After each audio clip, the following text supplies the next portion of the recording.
Okay. Returning to my second playthrough of Disco Elysium. What the hell was I doing last time? I was, oh yeah, I failed the Inland Empire check to talk to the corpse. So I'm gonna need to, level that up to, what am I doing on quests here? Asks.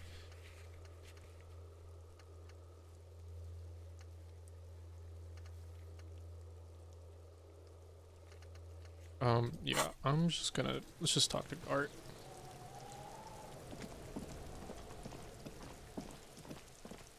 Gart, I'd like to speak to you.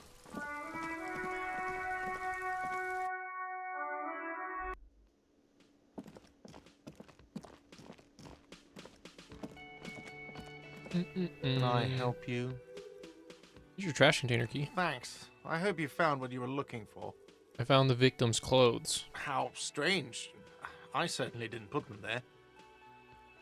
Could someone on your staff have put them there? Sylvie had the keys before I got here, and I can vouch for her. I can vouch for all my staff. None of us would tamper with the crime scene. Who else has keys to the trash container? The trash collection service? CS Municipal. I don't see why they would put anything in the trash, though. Ah, the elusive CS Municipal. I doubt we'll be able to track down who was sent here last and when. This will have to be one of those little threads that solves itself down the road. On Clinton Street, near the Boogie Street Diamond, a small truck rattles down an alleyway. It stops by a rusted trash container. Two men, their faces rough and swollen, jump out. They look at the container despondently. CSM is written on their backs. Thank you anyway.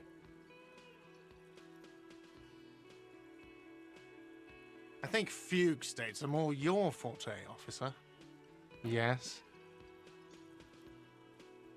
I've seen something here at the Whirling Guard. The thing I need to talk about. What thing? I saw a sign that said the mess hall is reserved for the Union. Yes, not the whole damn Union, thank God. Just the nastiest and loudest faction. They come here in the evenings. Dumb, unruly types. Think they're big shit. But they're good customers. They place big orders and always pay on time. He hates the Union, but grudgingly recognizes its power over him. So he's directing his frustration at you instead. Retaliate. Let it go. You're above gratuitous baiting. We should find out who this Lord faction is, occupying the booth. I don't want to be an Loudness asshole. means talkative, and we need info. We don't. We have to wait. They'll show up sooner or later. Men get hungry, even striking men. If not today, then they'll be here tomorrow. Guard, I saw a sign that said I couldn't go into the kitchen. Why can't I go into the kitchen? What are you, a cook now? That's none of your business. But there may be something pertinent to the investigation in the kitchen. Maybe I am a cook. You're not. You're a menace. Fine, okay. The kitchen is closed until 1 p.m. because the real cook is working. You can snoop around after that, if you must. What? By the way, you should come back to this thing-based questionnaire if you see anything interesting in the whirling later. Okay. What? Alright, I figured that out. I don't even remember who did it. My last thing. Okay, let's just fucking wander around, I guess.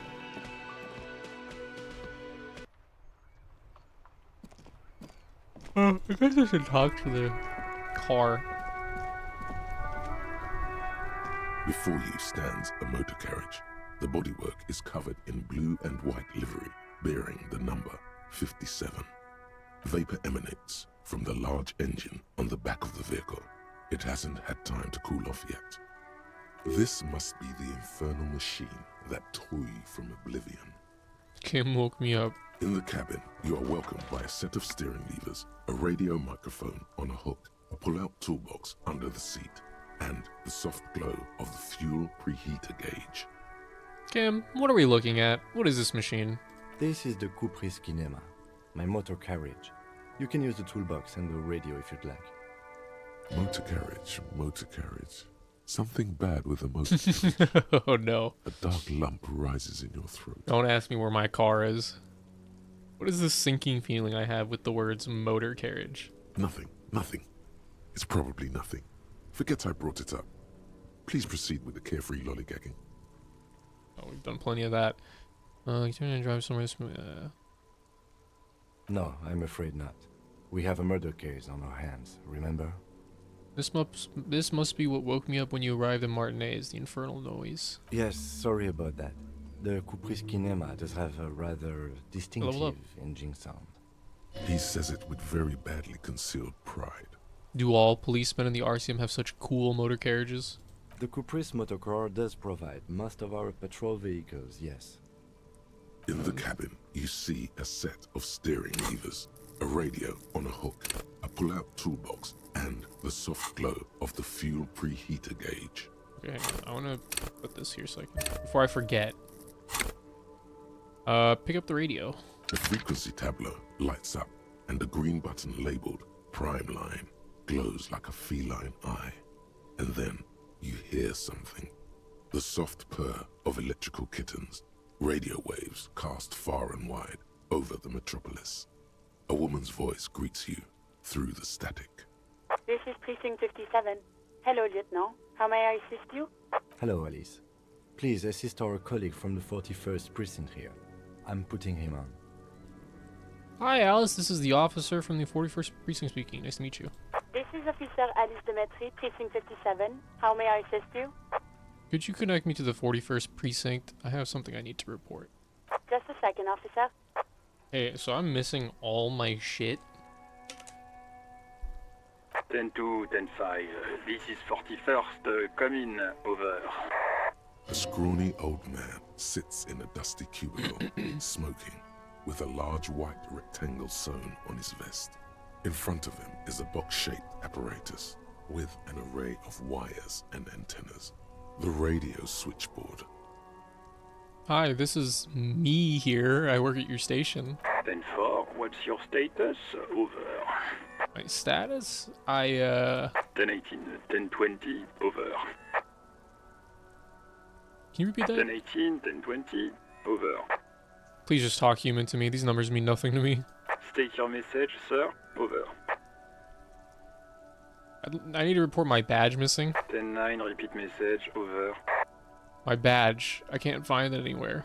Basically, it's gone. 10-4. Message received. This is a very serious situation. I need to 10-22 the captain. Over. 10-22, the captain. This sounds bad. Bad and scary. Like being called to the headmaster's office in school. Is it him? What does he want? Says he lost his badge and needs to report it. He what? He lost his badge? Hey, who is this? This is Communication Officer Jules Pidieux, sir. Over. No, the other one. You mean your partner? Over. What is he saying? He's asking who you are. I'm his goddamn partner. It's your partner, Satellite Officer Vicmar, sir. Over. Did he lose his memory along with his fucking badge? Who lost his badge? Dick fucking Mullen. Who do you think? It's Officer Dick Mullen from the bestseller Dick Mullen and the Lost Identity. Dick Mullen is not your name. It's the name of a fictional detective who would not lose his badge. Defend yourself. Immediately. They're laughing at you. Haha, officer has lost his badge. Haha, like I'm the first cop to ever misplace his badge. He says this has probably happened to other policemen before him and laughs sarcastically. Oh goddamn it. Is he fucking kidding? The whole station's gonna be dicked for this. Satellite Officer Vicmar is wondering if you might be joking and adds that this tarnishes the reputation of the entire station. Over. Mullen dicked us. Can't we just move on? I want to get it reported and be done with it. 10-4, I hear you, officer. I'm just going to make a note here that you are in pursuit of your misplaced badge. Over. Fuck me. Mac, come here. You've got to hear this. Dick Mullen lost his badge. What's going on? Super Cop here lost his badge. He lost his what now? His badge. He lost his goddamn fucking badge. Enough with this now. I have other things to discuss. 10-9, come again. I didn't get that. Over. New heights even for Captain Sober. Ask him. Ask him if he's lost his gun too. Sergeant Orson wants to know if you lost your gun too. Over. Check your pockets. Check your... Holy fuck. You don't know where it is, do you? Oh god, it's not here. Okay, it's gone. Your gun is most definitely gone. Don't sweat it, Bratan. You don't need a gun to have fun. We can still have fun. It's not all over. True, Ty.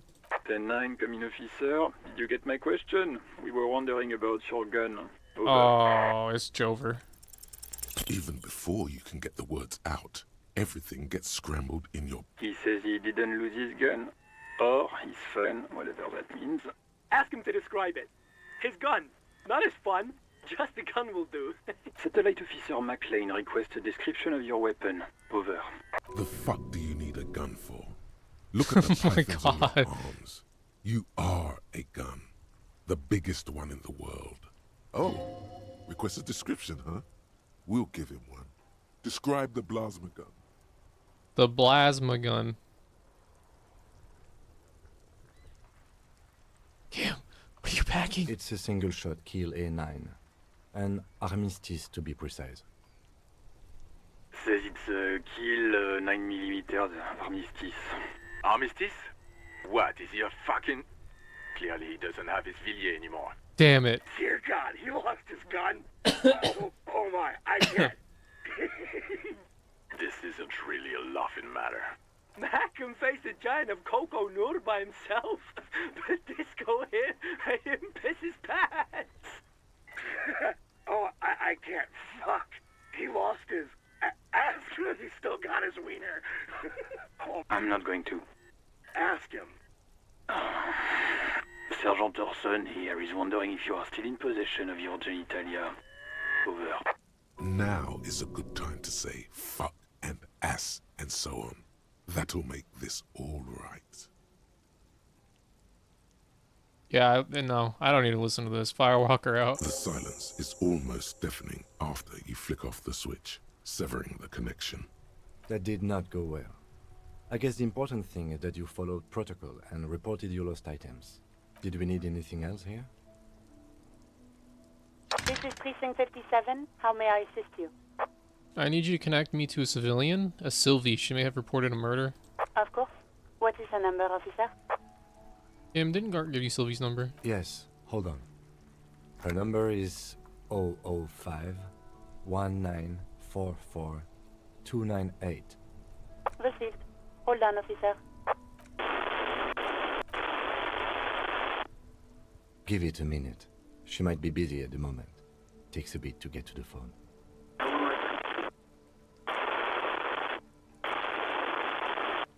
Officer, I have Sylvie Malaika on the line for you. Yes, hello? Oh, this is the police calling. I have some questions for you about your last days at work. Oh, right. Hello, officer. What can I do for you? You can hear resentment in her tone. She's not thrilled to be talking to you again. There is no resentment in her tone. She wants you to ask her out. What the fuck? No question about it. Not gonna be doing that one. Quit your job at the Whirling. Why? You mean, why did I leave the bar? Honestly, I'm not really comfortable discussing it with you, sir. Wait, why aren't you comfortable discussing it with me? Let's just say I left because I needed to get away from someone. Get away from whom? You know whom. You think you hear a sliver of accusation in her words. Don't be paranoid. She's obviously talking about someone else, not you. You mean me? You need to get far away from me? I really don't want to talk about this. Let's just forget about this, okay? Alright, I won't push you on this. Are you ever coming back to work? Maybe, I don't know. I just know I have to take some time off right now. Was it you who called the police? No, not me. Why didn't you call? Didn't a corpse behind your workplace bother you? What? Of course it bothered me. But I thought the union already knew about the corpse. What does this union have to do with anything? No one calls the police. The union would get angry. What do you mean by that? You know, what the union says goes. People listen to them and they take care of their own, which is like everyone here. Garbage. Wait, Cam. She's speaking truth? The union is the law around here? Legally, no. In reality, yes. Martinez is de facto policed by the dock workers union. Words are not necessary to feel the lieutenant's discontent for the situation. I am the authority around here. Okay. You feel much better now. Tell me, why exactly did you let a corpse hang in your own backyard for weeks instead of calling us? I didn't want to get in trouble with the others. Push her further. Show her the error of her ways. Okay, I'm not gonna do that. Don't push her. It sounds as if she's about to cry. I see. Don't worry about it. I understand. You do? What else can I do for you? You know who made that call? No, sorry. I don't. Not a lot of people have phones around here. Copper thieves take the wires. People don't have the money to have the cables put in again. They use the union's phone, or the one on the coast. It was someone else. We'll find them sooner or later, officer. It just might take a while. Okay, next question. Yeah, go on. Have you seen my badge? I know who you are. You're a police officer. The law. Wait, how did you first learn I'm a police officer? You told me back in the whirling. You told everybody, and so does your badge. I don't need to hear about it anymore. My badge is missing. Have you seen it anywhere? Oh, no, I haven't, sorry. Real policemen have uniforms too, by the way. Where's yours? Kim doesn't have a uniform and he seems real to me. He's in plain clothes, voluntarily. It's different from not knowing where your uniform is. There are officers who wear the signature Perseus black uniforms to the highest ranks in the RCM and end up buried in them as well. Others do it more casually. Looks like you're one of them. Have you seen my gun? Please, no. Not this again. Everyone saw your cool gun, detective. I showed you my gun? When did it happen? You were trying to impress some people with it. Everyone was eating and... Sounds like it's going to be bad. Do you really want to know? And what? What did I do? You were waving it around in everyone's face, begging them to describe it. You said it calms you, and then you started making suicide jokes. It got pretty graphic. Some poor sod was trying to eat his pudding while you were screaming, spit flying, imitating the mercy shot right next to him. Spat some in his food. I don't think he touched it after. People tried to back away from you, or even slip out of the door. But you screamed. I am the goddamned law, and you have to listen to me. You are all suspects in a murder investigation. Jesus. I didn't hear this when I did this first time. Why would I threaten to kill myself? I mean, look at this world. I would love to stay. There is silence on the other end of the line. Okay, I don't know what to say. Me neither. Yes, but what happened to my gun? No idea. All I know is next you were waving around money instead, saying things like big bucks cannot lie and guns can't buy money, but money can always buy guns. It almost looked like you pawned it. But believe me, I did not ask. Have you seen my policeman uniform? Uniform? I never saw you in any uniform. You had your things on. The disco things. The disco things. You know how my paperwork ended up in the trash container behind the whirling? Well, you tried to jam it down the toilet, sir, clogging it completely. After I had unclogged the toilet and retrieved the paperwork, I threw it out in the trash, thinking you didn't need it. I am sorry about that. Anything else, detective? I think I got everything else I need, thanks. I do hope so. Please, don't call me again. Bye. Wait, why does she seem angry with you? Yes, you have obviously done something to upset her at the Whirling in Rags, when she was still working there.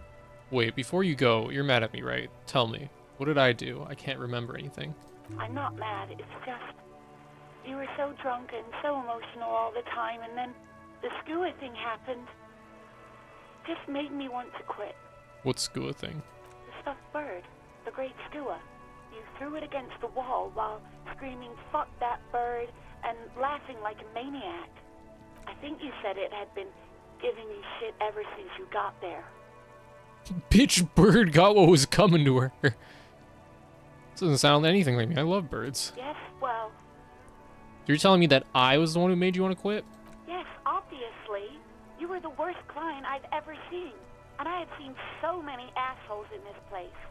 I've had sailors fighting, union guys grabbing my ass, kids stealing booze. Once a guy was glued to the karaoke machine every night for 2 months.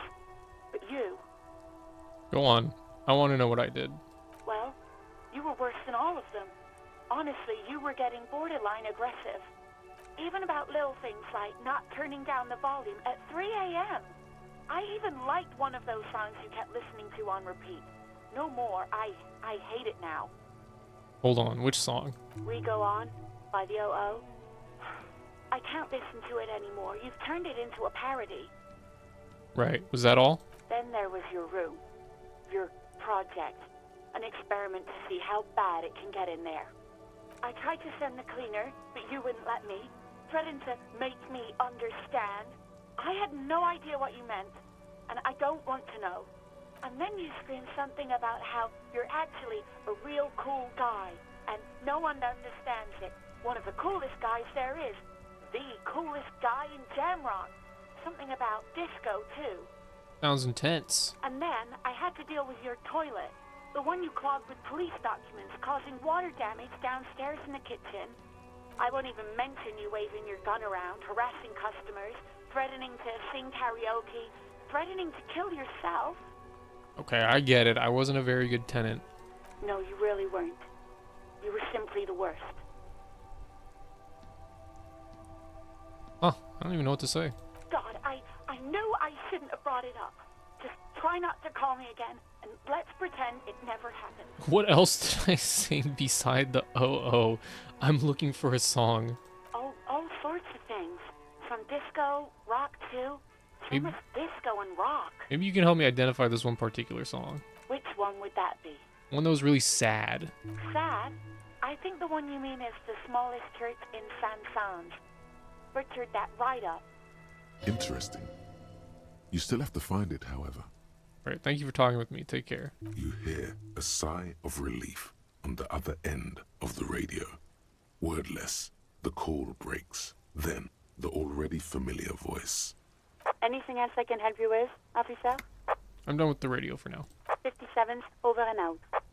In the cabin, you see a set of steering levers. Pull out the toolbox. A radio, a metallic drawer slides out. Pull out the from pull-out under the seat toolbox. and clicks into place. The tools inside are neatly organized.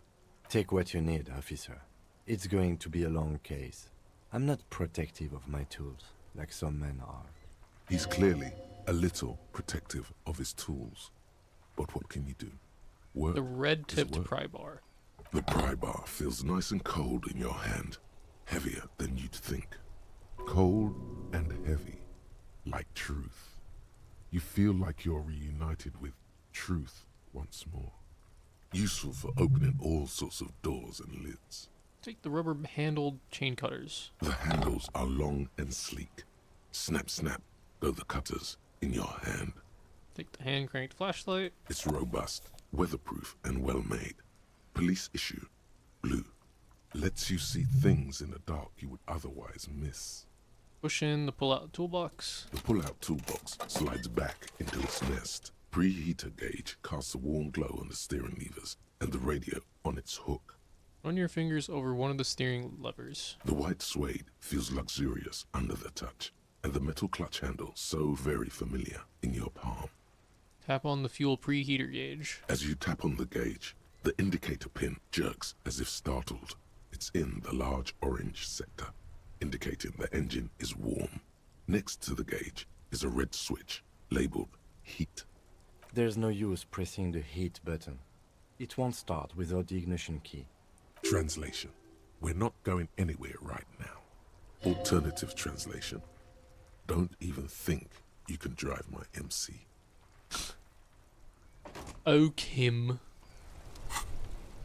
Some shit.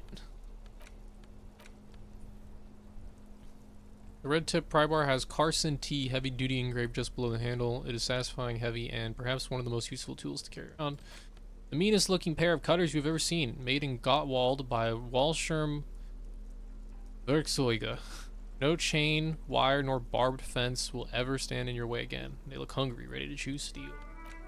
Flashlight bearing the logo of Grundstellung RAO. The small dynamo packed inside this handheld illumination device theoretically gives you the ability to produce a tiny amount of electricity anytime.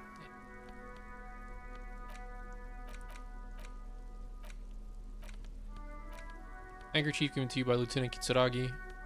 One corner is adorned. I already read this. Searching for the person who made the call. Badge and your gun. Well, gotta find Mr. Everard. He's helping me find my gun. Yes? Tell me about the What do case. you want to know? Literally anything about it. I can't remember a single thing. Ah, yes. The case brief you missed. Now I remember. Brief. Yes. That sounds good. 3 days ago, the RCM emergencies desk received a report about a security guard who was found hanged in Martinez. An anonymous caller said there was a dead body behind the Whirling in Rags hostel cafeteria. The cadaver had been there for 4 days.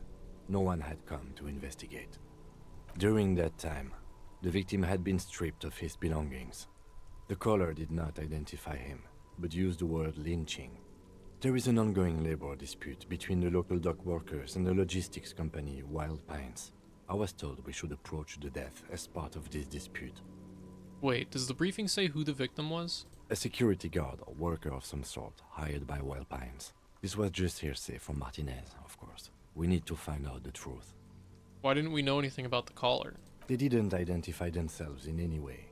The tone was muffled using a device of some sort. The desk could identify neither the caller's age nor sex.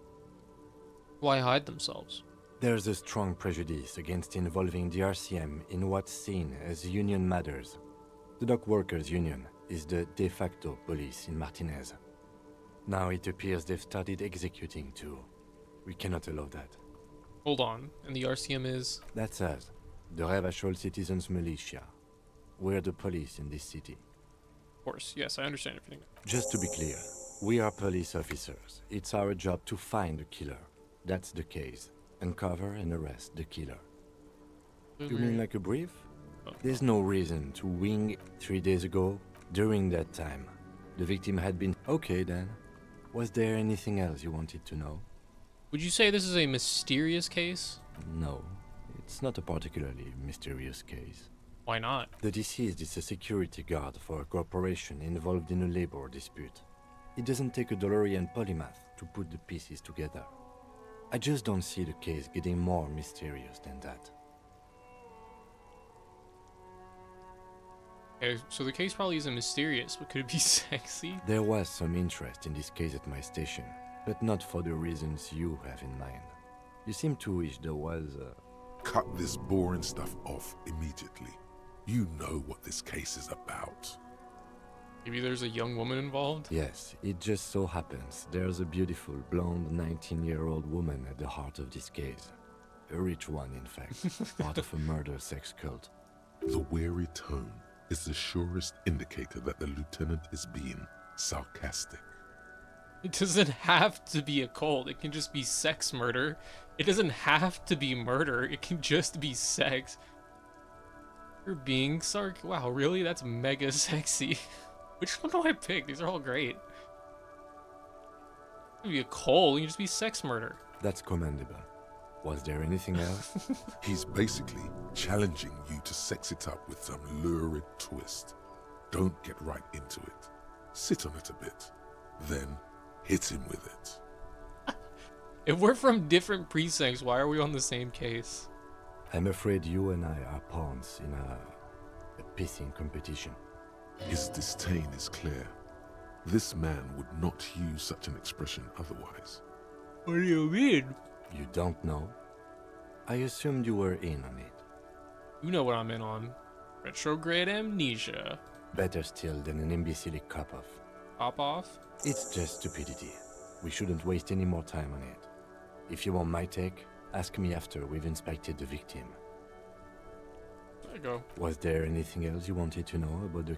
Good. What? I'll come back to this. I think you should know that I can't remember anything. No response. He just arches his brow. I feel like I must repeat this. I don't remember anything. There was heavy drinking involved.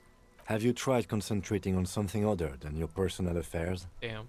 There is a sudden, harsh edge to his voice, like he's tired of hearing about your personal affairs. But I'm completely lacking in basic information about even this organization we're in. Can you help me? Fine. We should get through this day first. Off hours begin at 9 p.m.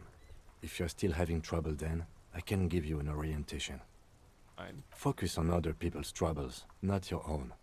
That is a relief. Your heart beats twice like a fist. The serotonin deficiency makes your teeth clench. The lieutenant glances at his electronic wristwatch. A moment passes. The lieutenant glances at the sports watch on his wrist. Me?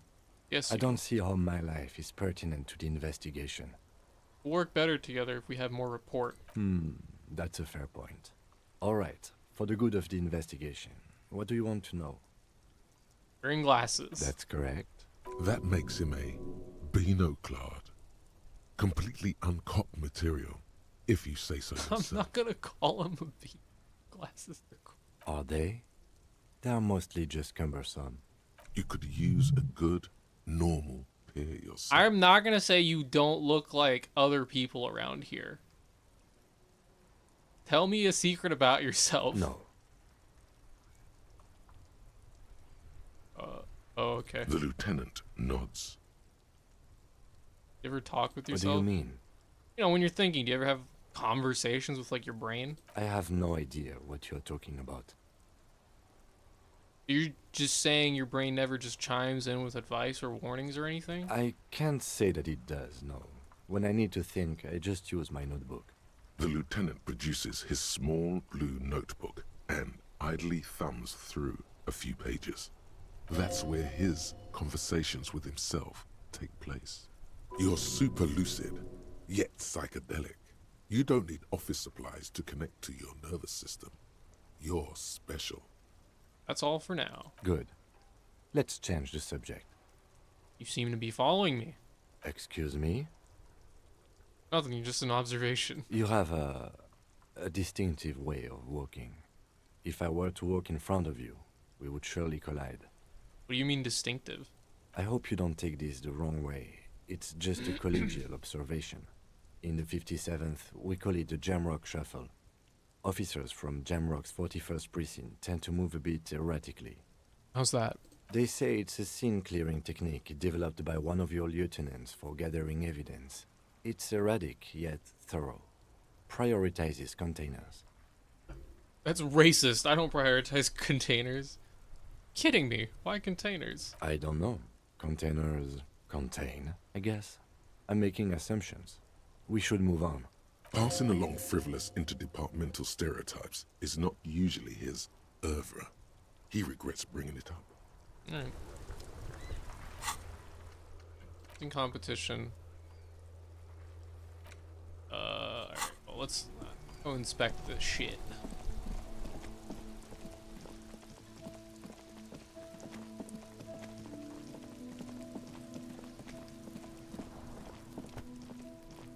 The man before you is naked, but Here for we a go. pair of underpants and white boots.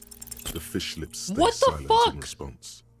You must be losing your mind. I told you, he is male, 40 to 50, with an athletic build. When was my last save? I want to do this.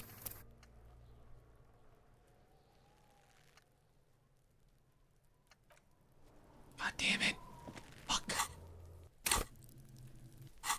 I will put another point into fucking Inland Empire if I have to, god damn it.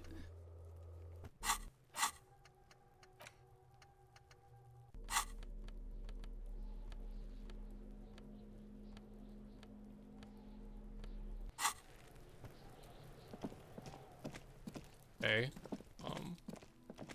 Let's talk to this thing.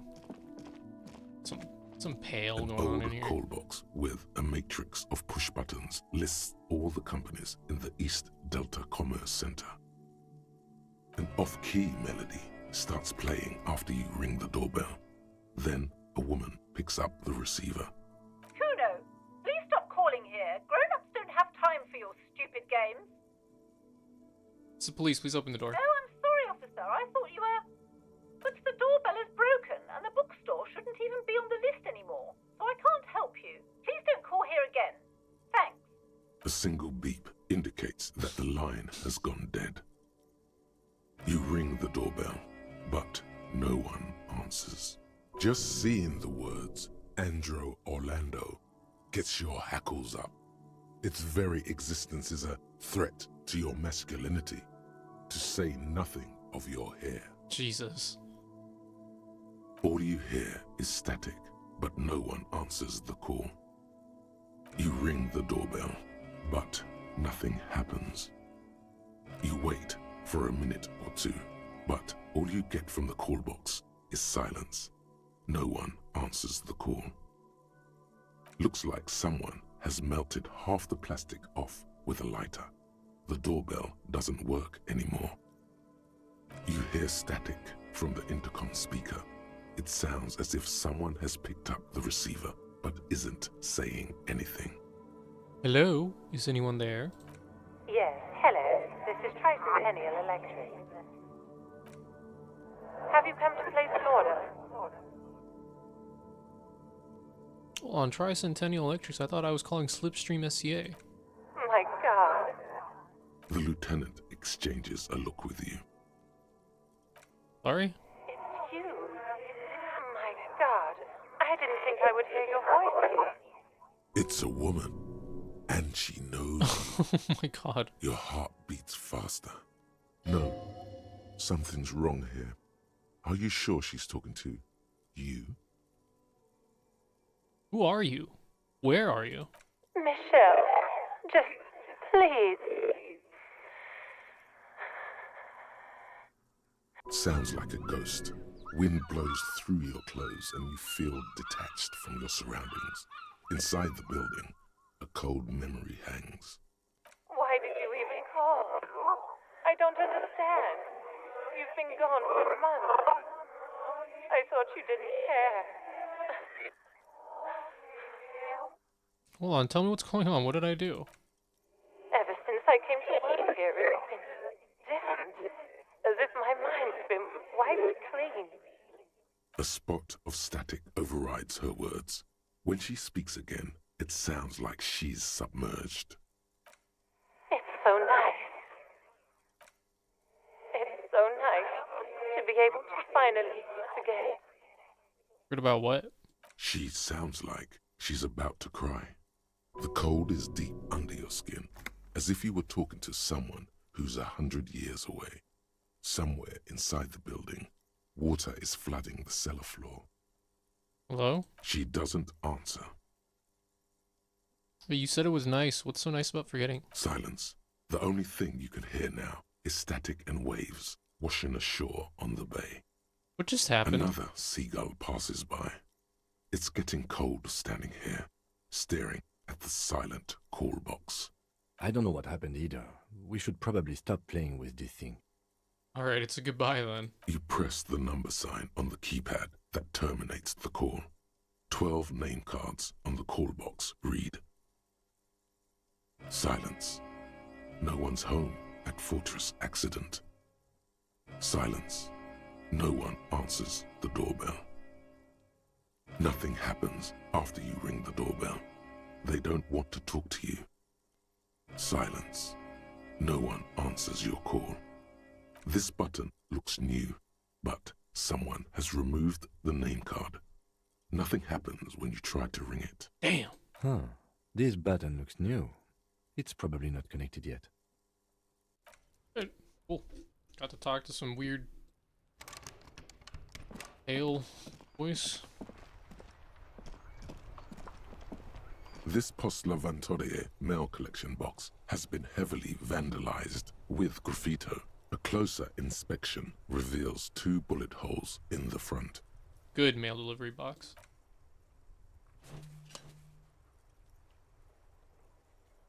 The box seems happy.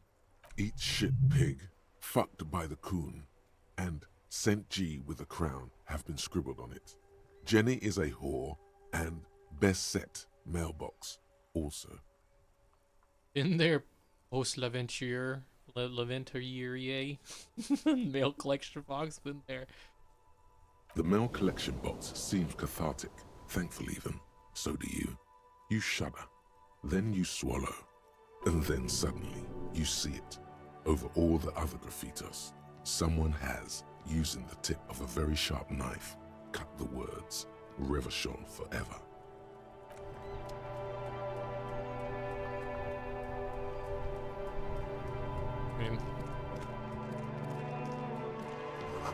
This book has a rose, a pistol, and a half-naked dame on its cover. On the cover stands a very muscular man surrounded by flames.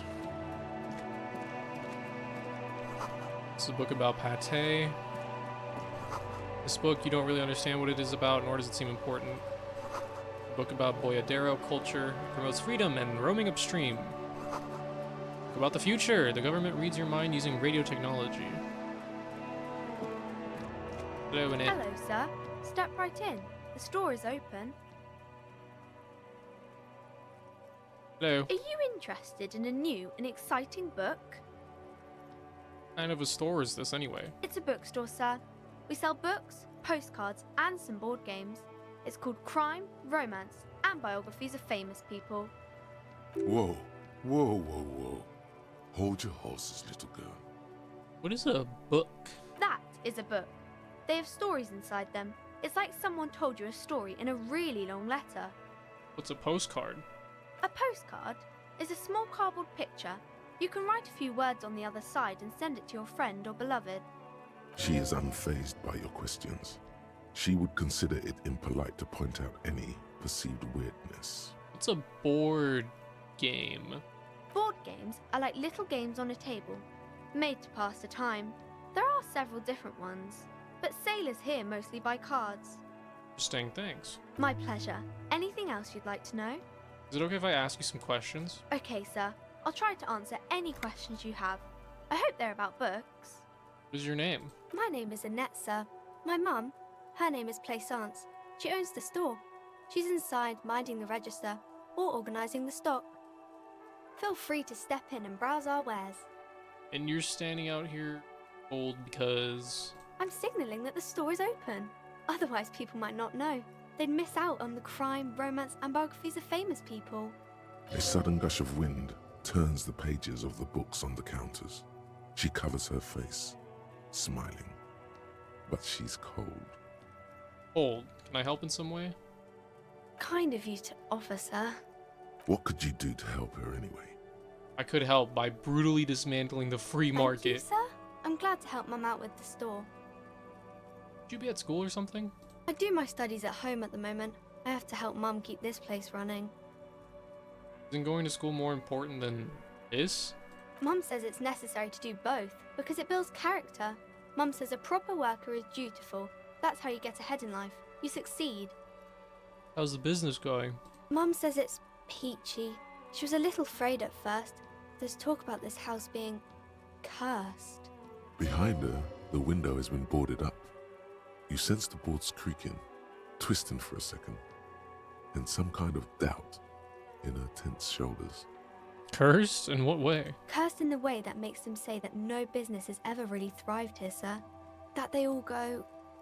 bankrupt. Exactly. But we've been doing fine so far.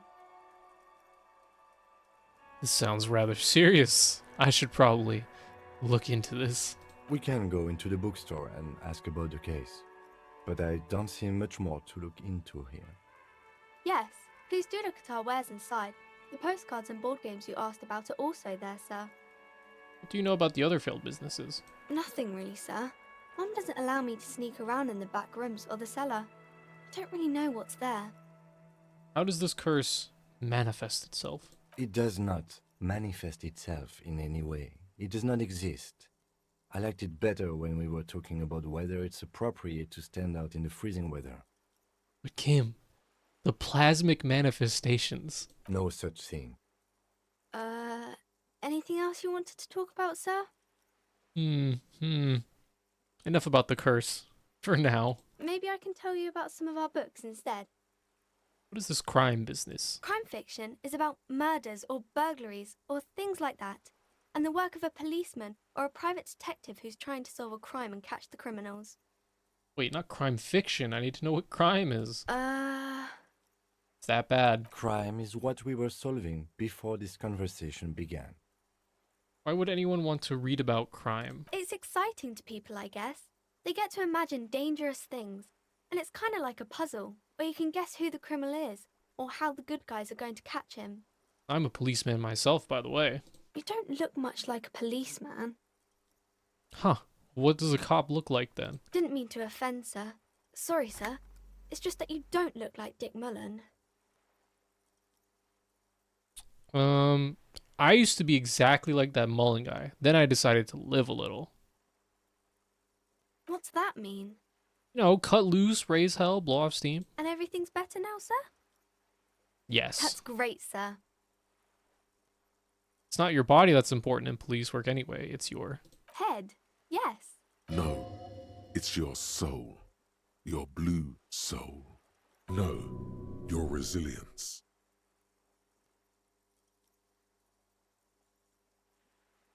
The soul. I'm not sure I understand. A policeman's gotta have the right stuff. An ingrained sense of the law. No one would follow a weakling like Mullen. If you say so, sir. He's just a fictional character. He's no match for your soul. Maybe you can show me some real police work, sir. Like in the books. There's romance. She's cold, afraid of the curse. It's the type of book where there's a rich lady and she has to choose between the good man and the bad man. Or there could be a story about a poor lady getting a rich man. It's about man and lady business, sir. What about a poor man getting a rich lady? It happens, but usually the guy gets rich in the process. Or should actually be rich himself, but has lost his family property unjustly, like during the revolution or something. I see. Those are unhappy books, for most of the pages. People sad about what they have lost, but then it all turns out just fine in the end. What about when both of the men are bad? These are not very common. You can't have a choice between bad and bad. Nobody wants to read a story like that. What if it's written really well? Well, maybe then it's fine. Maybe if the lady then decides not to pick either, because she doesn't need a bad man. Yes, that would be interesting. What about when everyone is poor? That's really not a proper romance story. That's more like everyday life. Sometimes you have to write about real life things. Not in romance books, sir. These are about nice and pretty people, and everyone is happy in the end. What about a book where the man and lady business doesn't work out at all? I haven't read many of those. Maybe you should ask Mum. You think she has one about an excruciatingly painful breakup? I don't think it's a romance story if the main characters break up, though.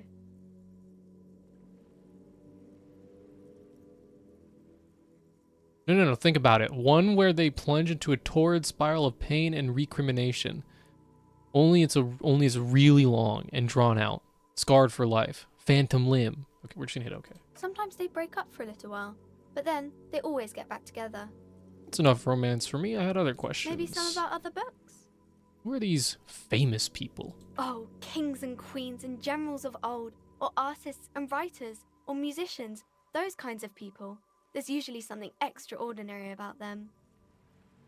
I think that's why people read them, to find the secrets of their fame. Seems like most people who read those books fail to get more famous from reading them. Reading those doesn't make the region more famous, does it? But it does make the famous people more famous. Name sounds delicious. Maybe someone will write a book about me one day. Why would they do that, sir? Because I'll be a superstar cop in the papers and everything. That'll show them. That's so cool. Maybe they'll make you a book cover picture and everything. Standing over a dead body, holding a gun. You can stop calling me sir. I am but a working man. No, sir, I can't. It would be too tiring to refrain from it. It's already tiring enough to remember to say it all the time. It's nice of you to say I could stop, though. I get you. I, for example, can't stop making this face. That's a friendly enough face, most of the time. Okay, I'm going to deduce something now. This is going to go horrible. You fail to deduce. She waits intently. I am a detective. I deduce that you are a girl. Come on, anyone would notice that. We'll get back to this next time. As you turn, a bright light catches your eye, making you squint. Cool. So cool. Where's it coming from? From a distant sunset, a stage light, flash photography, nowhere in particular.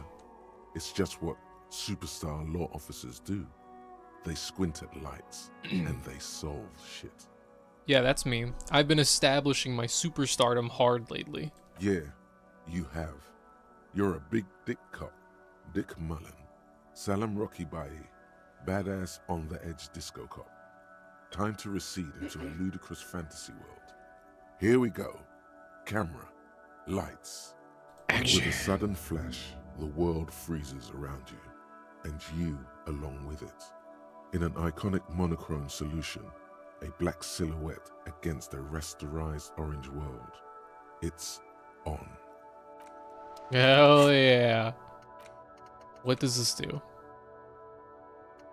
First, let's make this absolutely clear. No one is saying you're an actual superstar in the groupies and cocaine, riddled with hepatitis C, strikes a lion-esque pose with a Mike kind of way. You're not William Lemillion or Davy Dewis, no. You're a metaphorical superstar. You bring that rock and roll authenticity and passion to a line of work where people don't expect or want to see it. Where some would say it doesn't belong. Law enforcement. Alright. Make law enforcement cool again. Hello, Plaisance. Welcome to Crime, Romance, and Biographies of Famous People. My name is Plaisance. Be welcome, and please take responsibility for the energy you bring into this space. A golden pendant hangs around the woman's neck, in the shape of what looks like a tiny fish head trapped in amber. Curious pendant you're wearing. Oh yes, helps to have an anchor in these times.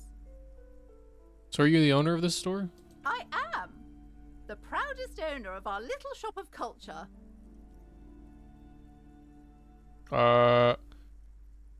Daughter's the one standing outside the store, right? Annette, yes, my daughter. I hope she wasn't slacking off again with her nose in science fiction. Tell me, was she at her post doing her job like a proper girl? Yes, of course. Wonderful. Did you talk to her? Yep. Great. On a scale of 1 to 10, how compelled were you to buy books after talking with her? Her opinion of her daughter depends on how well she lured you into the store. 10. She's certainly very polite and helpful. Oh, I'm getting a phone call.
Okay. Yes, Annette is a 10. My precious, her dedication brings joy to my heart.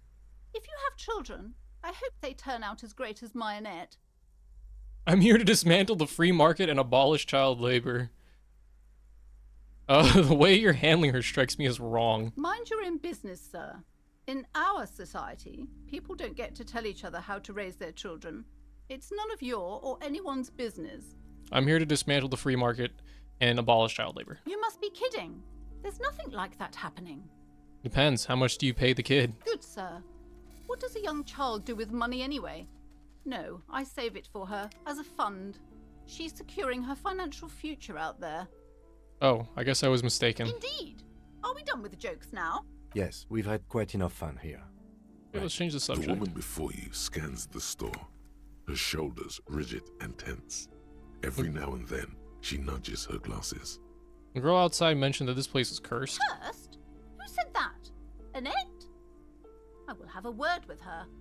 This place is not cursed. It has a robustly magnetic energy. Good for commercial activity. My business is thriving, sir. What if I want to buy a book? Then why are you talking to me?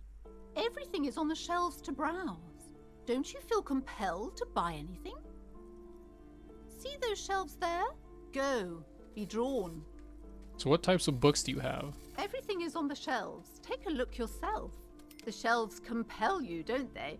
She's attempting to mentally direct you towards the shelves. She only wants you to buy the goods. She doesn't care about the books. Do you even know what books you have for sale? Truth be told, not really. My sister brings in most of the goods. I'm sure it's all very literary stuff with well-written prose. But you don't learn about the important things in life from fabricated stories. Wait, shouldn't a storekeeper know about her wares? I provide a valuable service. As long as people buy books, I'm fine. Where do you learn about the important things then? The truth is available if you just know where to look, and you have to open and free your mind to understand. Alright, I'll take a look She then. smiles and nods, seemingly relieved. Farewell for now, book peddler. Hey. Who, me? Yes, you. Word on the street is you're ready to start building communism again. How come there's word on the street? You keep saying things like, down with the bourgeoisie, eat the rich, sodomize the landowners, impale all people who have more than 25 real in their pocket, literally murder all human beings regardless of their political beliefs. That kind of stuff. Oh right, that sounds like me. Funky style. Very funky. So tell me, do you have any questions before we fire up the big communism builder? Or do we get right down to it? Wait, first, what's this communism even about? Failure. It's about failure. Failure? Yes. Abject failure. Total, irreversible defeat on all fronts. Absolutely vanquished, beaten, curb-stomped and pissed on. Until you came along. You will reverse the fortune of the workers of the world. You alone, against every living thing, against every human alive. 800 trillion real in the hands of an impossibly well-organized ruling class. Towering city blocks of bankmen who have the ears of prime ministers. Million-headed armies of nations and the love of your own mother. You against the atom, the charm and the spin, where the whole world failed. Matter failed to bend to human will. Human will failed to get out of bed and tie its laces. You alone, single-handedly, will rebuild the dreams of the working class. You are the last communist. That sounds pretty sick. Now get to work, comrade. Roll up your sleeves and start building communism. Oh yeah. Get the firing squads and the animal wagons ready. Roll your sleeves up further and breathe in the pristine air. Mazovian socioeconomics. Looks like reaction. People think communism was some crazy idea that had its comeuppance 40 years ago. A fever that shook the world, never to return again. They were right. Until he woke up today. A spiritual corpse, responsive only to the call of Commodore Red, prostitutes, and Krasmazov. For him, communism is still a thing. He will single-handedly raise the commune of O2 from the oceanic trench where it has been resting, covered in ghosts and seaweed. He is the big communism builder. Come, witness his attempt to rebuild communism in the year 51. Yes, I would like to... Oh, I have to... Slot. Well, I'll get to that at some point. Well, let's just check out some books over here. I'm poor as fuck. Gift books and molten candy. The display rack is brimming with worn paperbacks featuring an extremely muscular, sword-wielding barbarian on the cover. Nearly all the titles contain the word Hyundai somewhere. Storekeep, tell me about the muscle man. Oh, Man from Hyundai.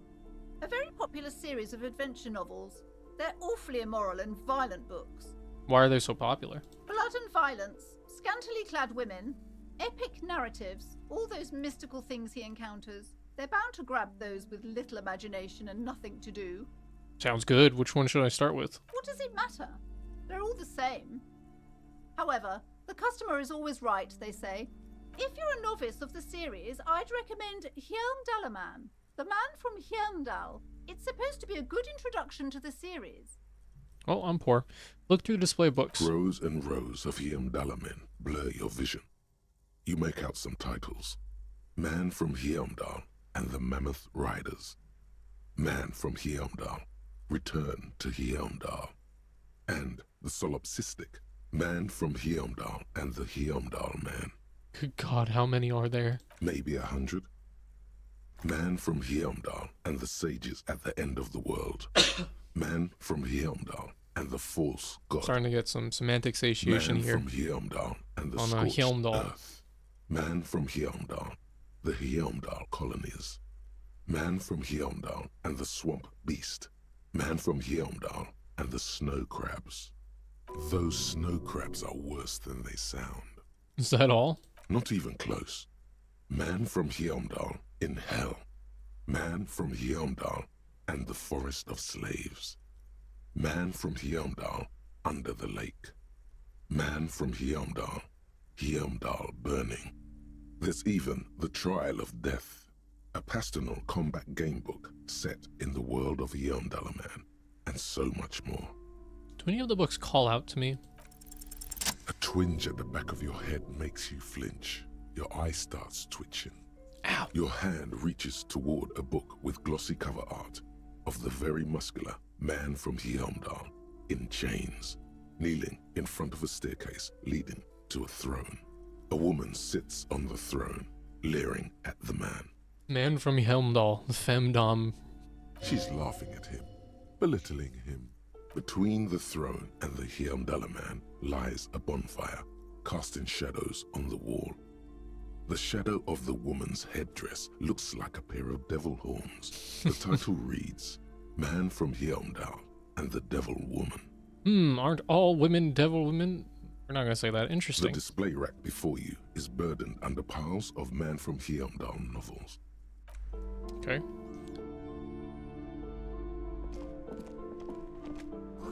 Old sports magazines tucked away in a dark corner. The book collects national recipes of Arda. They are all about lake trout. A small mountain of colorful board game boxes. There are numerous types of games for all ages. A lot of shelf space seems to be taken up by Wirral-related merchandise. Storekeep, what board games do you have here? Wonderful board games, sir. The Viticulturist is a classic for sure, or perhaps you'd like Archipelagos of Insulinda, a very educational game for those interested in geography. Raubritter is a fun game of economic competition, but can get quite intense after a while. We have games for the whole family. You can play with your children. Who are you going to play board games with?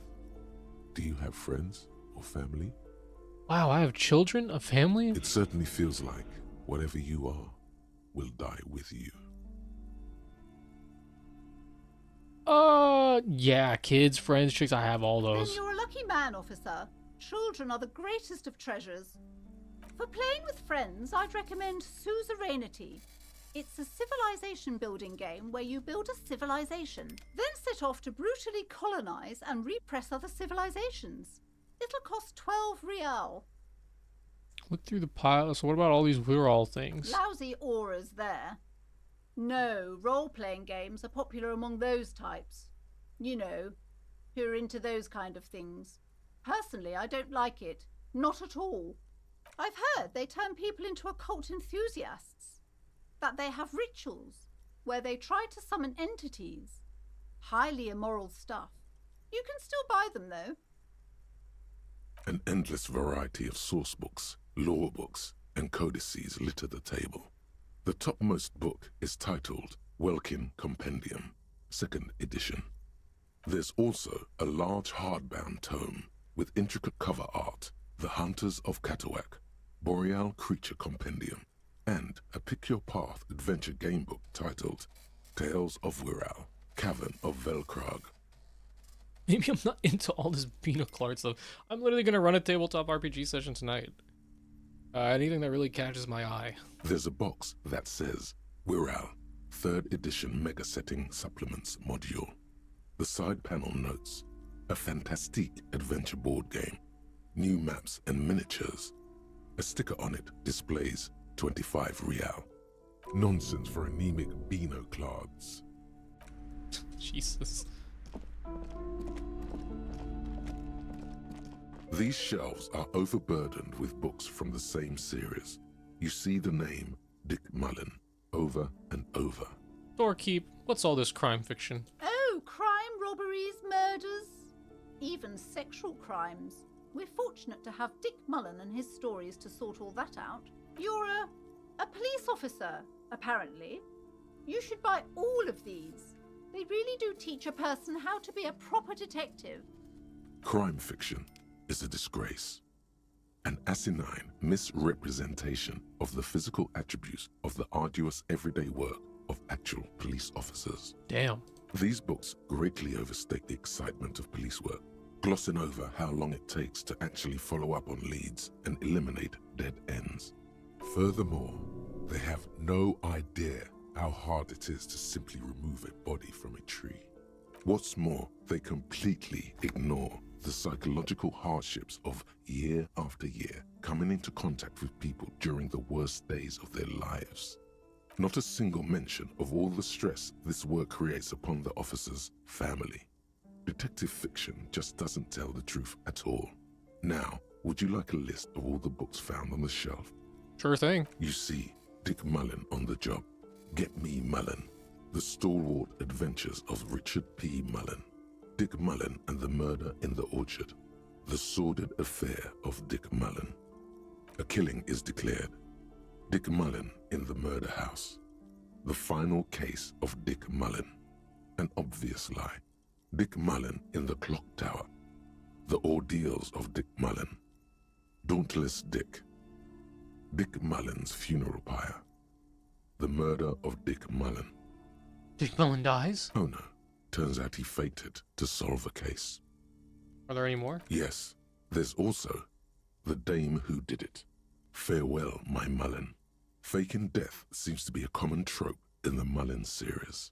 The morbid tales of Dick Mullen. A dark tide turns. A dark dick tide turns. Tragedy calls for Dick Mullen. Another one with fake death. And, of course, Dick Mullen, the murderer. In order to catch a murderer, Dick Mullen must become the murderer. After all this, you still haven't found the answer to the one question that matters. Who is Dick Mullen? Who is Dick Mullen? Your quick eye notices a small caterpillar crawling across the spine of a book. The title reads, Dick Mullen and the Mistaken Identity. What do we have here? Mistaken Identity. A worn paperback from Dick Mullen's classic hard-boiled phase. The premise seems to be that Dick Mullen is framed for the murder of his best friend and has just a few days to prove his innocence. Why does this speak to me? Could it be the motifs of unstable identities and shocking betrayals? That's probably right. I'm a complicated guy full of contradictions. Then this is the book for you. Alright, well, more for that.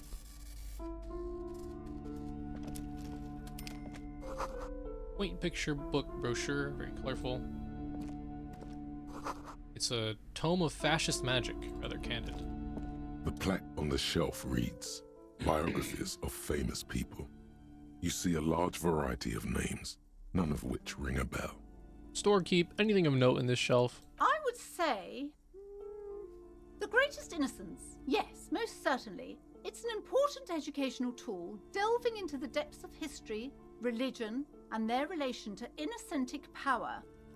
Who or what is an innocence? A very influential historical figure. But surely I don't have to tell you that. You're a law officer, and law officers have at least some education. The book is also very daring. The author aims to re-examine the universal understandings of the innocentic system, creating a fresh vantage point and a shift in the tired order of things. I thought it was about which of these innocences is the coolest and greatest. Perhaps for a layman, deep analysis is necessary to peel back the multi-layered meanings. But you recommend it? Certainly. It's prudent for a person to have at least an elementary understanding of history and society. Imagine the chaos we'd be in otherwise. You feel like you should get this one. Definitely. It's important somehow. There's something personal inside. Well, I'm still broke. Browsing through all the books with all their names makes your head spin. None of these seem important or relevant. It's all just vapid egoism. Suddenly, a particularly odd title catches your eye. It reads, High Speed Love, the tragic true love story of Jacob Irv and Alfie Delatraz, by one Cecilia Averbrook. What's it about? High Speed Love chronicles the romance between two of the finest tip-top tourney racers in history. One of them is the madcap driver, Jacob Irv. His blonde mane graces the cover. Next to Irv's life story, you see a slim biography of an Occidental rock star called the Anti-Star. He's famous for shooting morphine into one of his eyeballs and cocaine into the other. Dang. Next Hardcore. to that, Rivasholian radio personality Guillaume Bevy stands in front of a rundown drug den. He's a permanent fixture on Channel 8, reporting on real-life crime and ruining cops' days. I really must insist you buy one of the books. Reading them is not for free. Do still browse, though, but not too long. I'm sorry, I did not mean to rush you. You are browsing. Go ahead. Take your time. Time is commerce. Okay. These maps? Several maps have been attached to a bulletin board hidden inside the alcove. They're held up by small pins. The board has come loose from one corner. The maps look old and faded. Your eye catches a map of Insulinda, a map of Revachol, and a map of Martinaise. This large map displays archipelagos. You see a constellation of small dots on the light blue emptiness of the Insulindic Ocean. The largest in the northeast is La Caillou. You are here. Another far away in the southwest, Seminese Islands, Ile de Fantôme. Ozon, Laurentide, Fas à la Mer, Archipelagos, North Arcade Islands, all just specks of dust on the vastness of the Insulindic. On the edges of the map, the color fades into a blur of dotted lines, black and white. In the northeast, a dust mite stands on the north coast of Caillou in a bookstore. It's you. Whoa. Radiating outwards from you, the suzerain Revachol. With a radius of 80 kilometers, still, the crown jewel of this Isola would be barely visible. You can, on Caillou, Revachol, a single black star, on Ozon, Fondelier, and Vilmandu, on archipelagos, Croyan Moran, Villiers, on Seminine, Olduvai, and on Laurentide, Deora of the Seven Seas. Lost little pearls of light, tiny fires in the dark.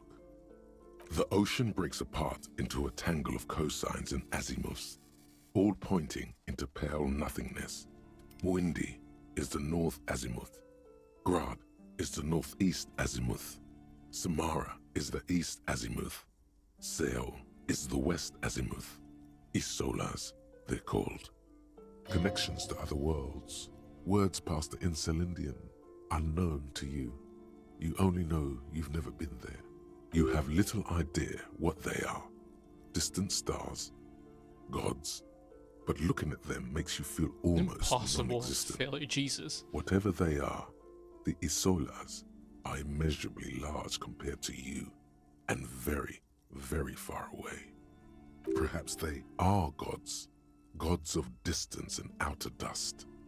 The map of Revachol. The north coast of a verdant island is shattered by the delta of a river.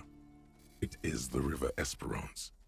Countless bridges put the shards back together, connecting city blocks to river islands.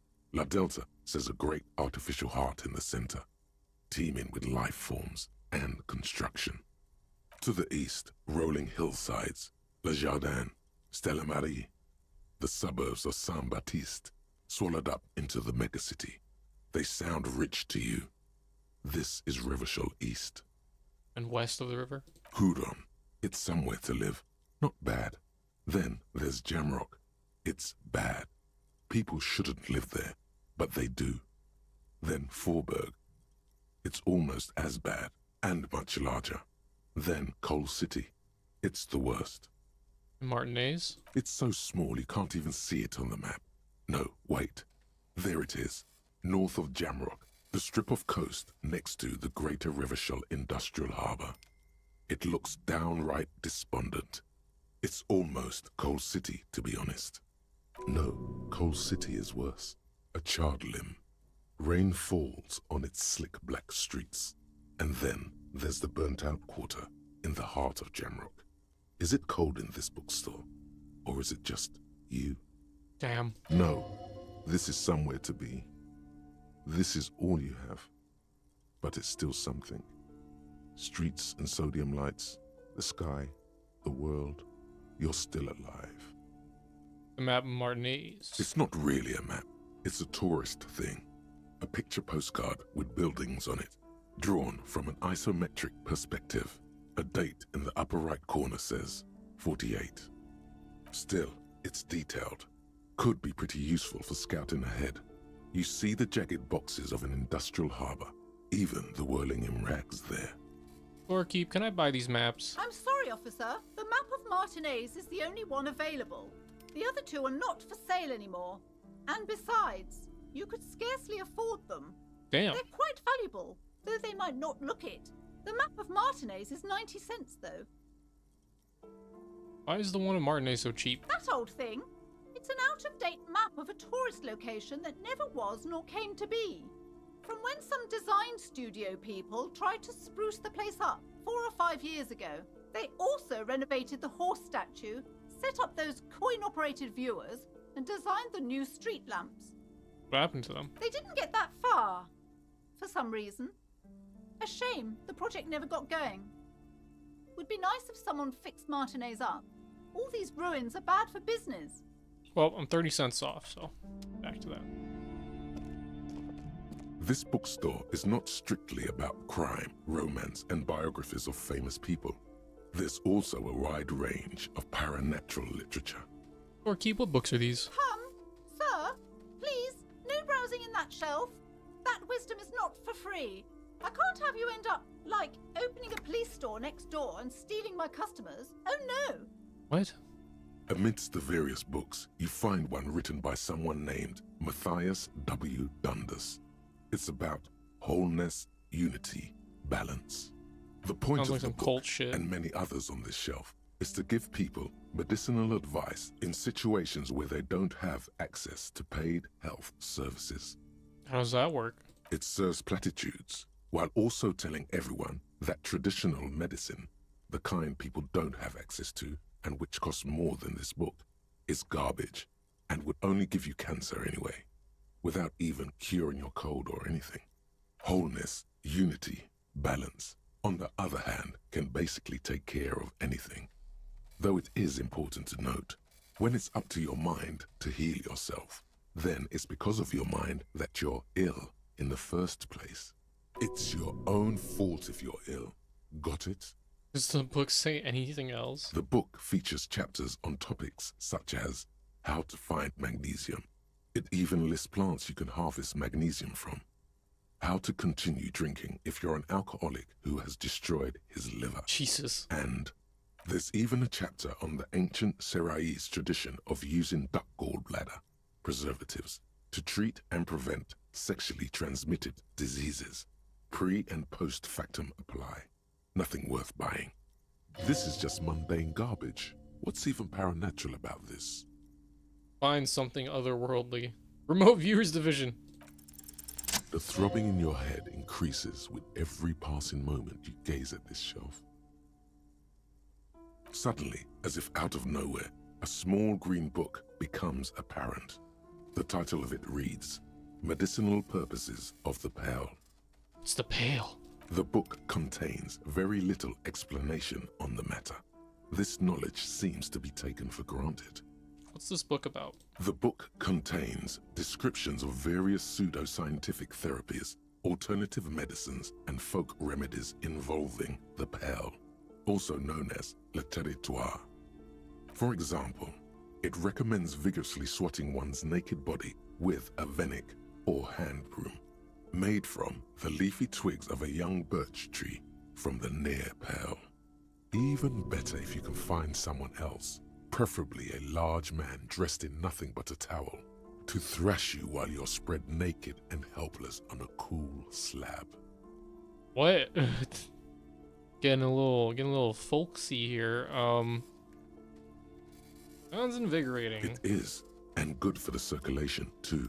What else? It also recommends consuming distilled spirits like vodka or whiskey that have been aged in the Pale. Readers are instructed to cover these jars in a shallow hole just inside the Pale and leave them there for 30 to 60 days, depending on the potency desired. And what does this pale aged liquor do? Among other benefits, it is alleged to restore a damaged liver to perfect health. Probably get my hands on some of that. What else is in there? For general health and well-being, readers are encouraged to take regular strolls through the Pale, though a sidebar cautions readers to limit each stroll to less than an hour. These strolls promise to cleanse the mind of worries and the body of toxins, especially if the perambulator performs this ritual in the nude. Nudity figures prominently in a number of these prescriptions. This is exactly what you need. Hell yeah. I don't know. I don't want to be the party pooper, but this Pale territory sounds sort of dangerous. Maybe you shouldn't walk in it naked. Huh. Anything else of note? There's an entire section devoted to cures for men who are struggling to perform their marital obligations. I probably need that. Excuse me, sir.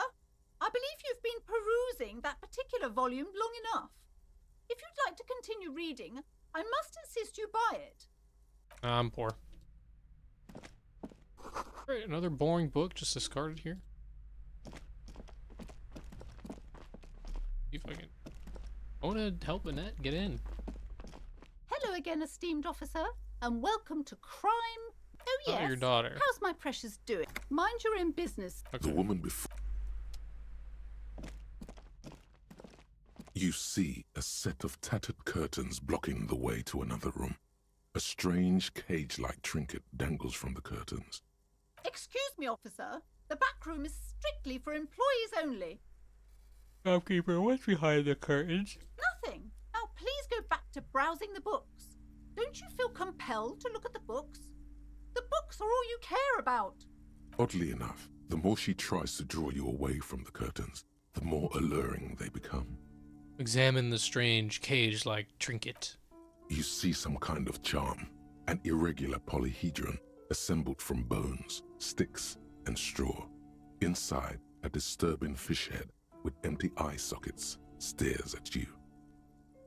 Aside from poking at it suspiciously, there is nothing else to do with the fish head charm at this time. The curtains remain shut before you. We'll open the curtains. Just as you're about to pull apart the curtains, the petrified voice of the shop owner cries out once more. Sir, don't touch that. I told you it's off limits for the customers. Parapsychologically speaking, we're done if you decide to open them. I won't be held responsible for the consequences.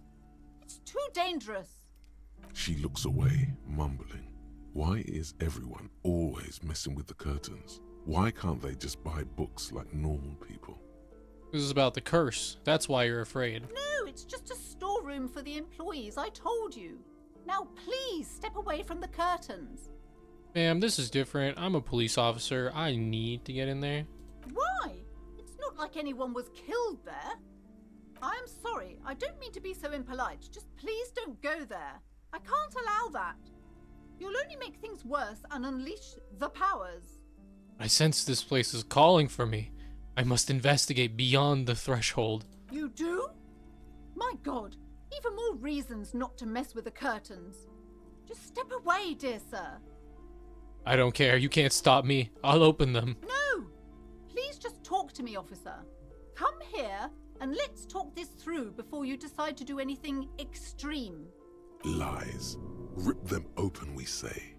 There is something mysterious about the curtains. Be careful. The curtains, tattered with age and covered in dust, hang before you, as if taunting you. Rip them apart. This time for real. You see a dimly lit room full of dusty furniture and trash. A doorway stands in the back, covered in dozens of scary little cage-like trinkets, your shadow looming over it like an omen. I warned you, you're unleashing forces beyond your understanding. It's fine. Ghostly silhouettes of hairdressers, hairdryers. A vaguely androgynous portrait of a man. Really looking at that unmanly haircut threatens masculinity. A heavy door with a missing handle stands before you, covered in dozens, if not hundreds, of little oddly shaped trinkets and charms. It appears to be locked. What if you just break it down? Yeah, I should break it down, but not before I strategize. That's right. Take in your surroundings. You need to have a solid ground and a proper posture if you want to succeed. First, check your posture. Steady breathing. Solid core. You've got this. With one shoulder forward, you're ready to smash into the door like a battering ram. Check your surroundings. The room is dimly lit and littered with old barbershop rubbish. But the path to the door is clear. What about the door? It's made of a solid block of wood, but it has stood there for ages. The hinges are old and coated with a carmine layer of rust. It should be doable. Knock on the door. Only an echo. No one is there. Hang on, what if I equip, like...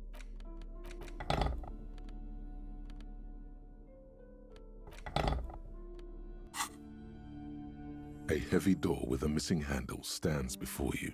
Huh? Covered Alright, well, in let's just try it dozens, anyway. if not hundreds, Yes! of little oddly shaped Fucking manly. trinkets and charms. It appears to be. Ow!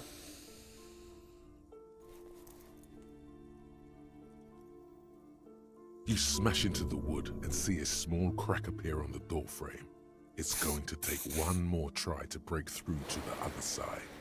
But you've done it. You're not thinking of trying again, are you? Okay, hang on, let me put another point in there. Wordless. We're going in.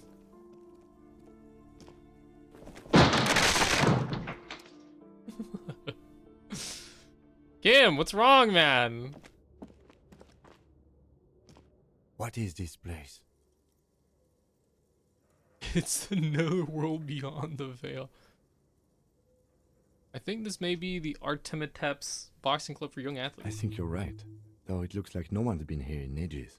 I doubt the electricity still works. Good thing we have a flashlight on us. Don't forget to take it out of your bag before we move on. An eerie feeling rises in your chest. There's a reason why no one's been here for... Yes, because it's closed. No need to look for supernatural explanations where a banal one will do. Now let's move on, shall we? Shit. Lonesome. Long way home. Here we go. Home awaits. Walk past Station 41 and through the market, past the Boogie Street spearhead to the other side of the lake, the frozen eye at the center of the district. Then, past the video rental store on the corner. There, at the end of a street lined with pine trees, a small house no larger than a matchbox. 11 Voyager Road. You no longer live there. Those times are gone. And so are those people. Why did you come here? Why are you still here? And where's the dealer? You have to get back to work. That's all you have now.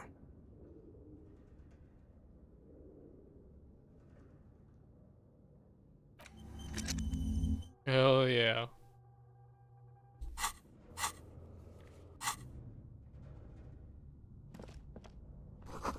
Dripping from a punch bag.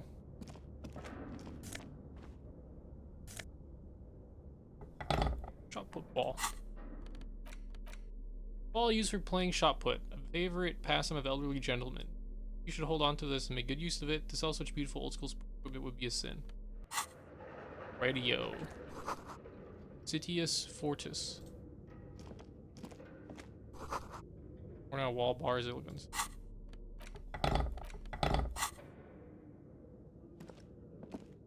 A barbell lies on the floor. The color has worn off its weight plates. It's 60 kilograms. Your triceps hum at the sight of these weights. Show the world what kind of beast it's dealing with. Lift them. There are no collars on the barbell. This is a safety hazard. Why does it feel so familiar? Is this familiar because I'm a weightlifter? No, it's not that. It's the stale smell of rubber, the squeaky sound of sneakers, your bruised knee against the mat, and a whistle. Then the feeling is gone. It's just a memory from another life, when you were young and fit. Look, Kim, it's a trap. There are no collars on the barbell. You're right. The weight may fall off. Better not touch it then. A bastard would just remove the collars. Should be a felony. It would be a violation of EPIS safety regulations if the gym was still operating, but it isn't. No one's supposed to come here anymore. Alright. New thought. Some kind of superstar. Yeah. They say the world isn't ready for a rock and roll cop. No one wants their state monopoly on violence to be mixed with celebrity worship. They claim to know it would be dangerous for detectives to rise to the ranks of demigods and have sexual encounters with barely legal cover girls. It would be insane, they say. To all this, you say, fuck off and die, in a cool voice. You people have no idea how good these cops are gonna get. They're gonna crack 20 cases a day. In the future, cops will be like astrophysicists, or prime ministers, or prophets. And you're the first one. Fuck yeah. Price of self-delusion. I can deal with that, that's fine. Who needs logic?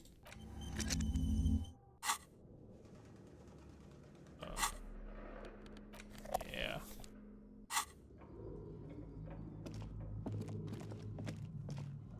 Well, I mean, I don't really need to be here right now. I'll come back later.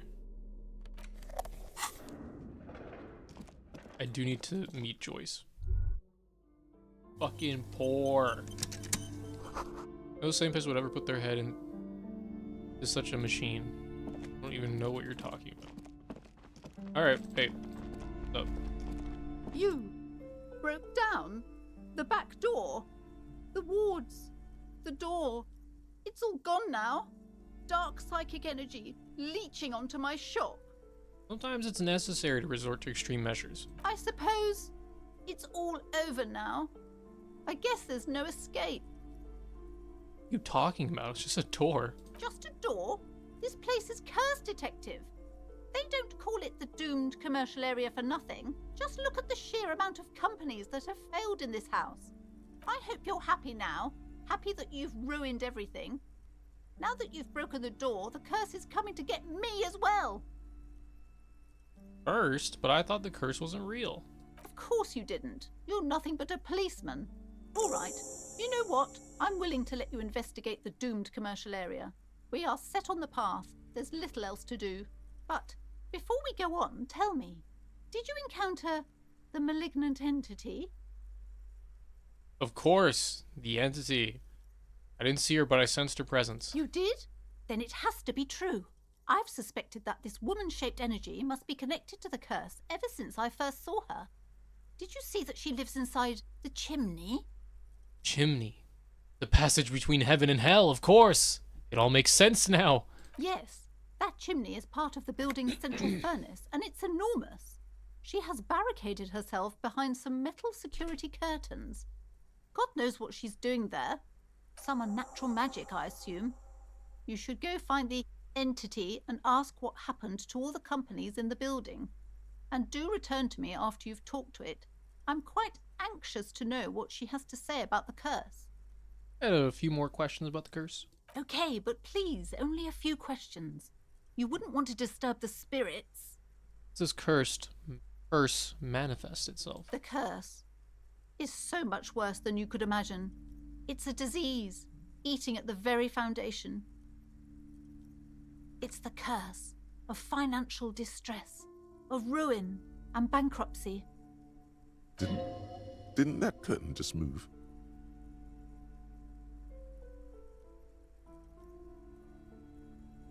It's not just that, officer.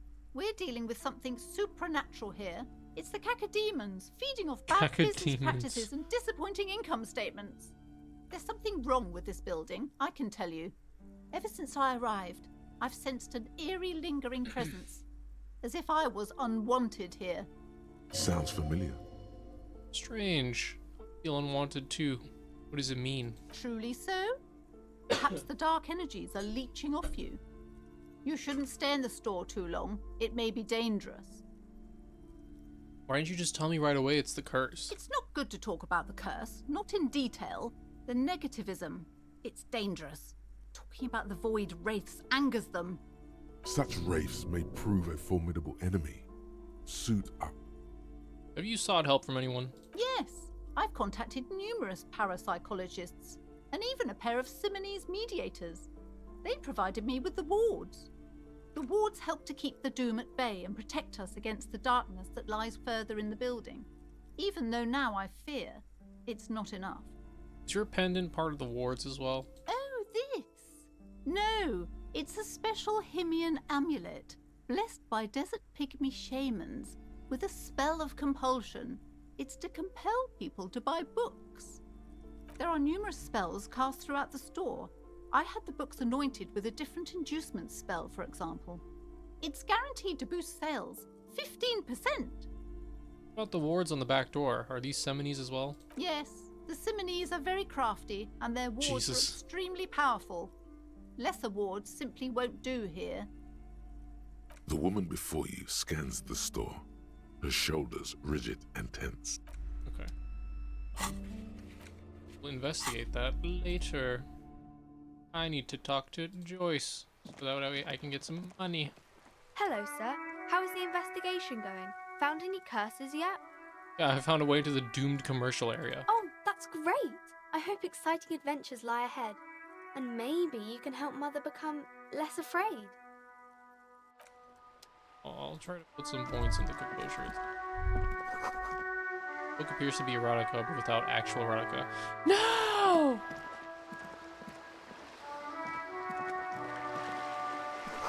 To Roundabout North. Cape Side Apartments, Martinez Pier. Ad reads broken window. Tibbs has windows. This coin-operated viewer is facing southwest. Its coin slot is full of fossilized bubblegum, rendering the machine permanently inaccessible. Poor little viewer. The metal feels cold and wet under your palm. It looks unhygienic. A thick layer of graffito covers the lenses. You spell out the word Onuk written on the other side, with N and C scribbled backwards.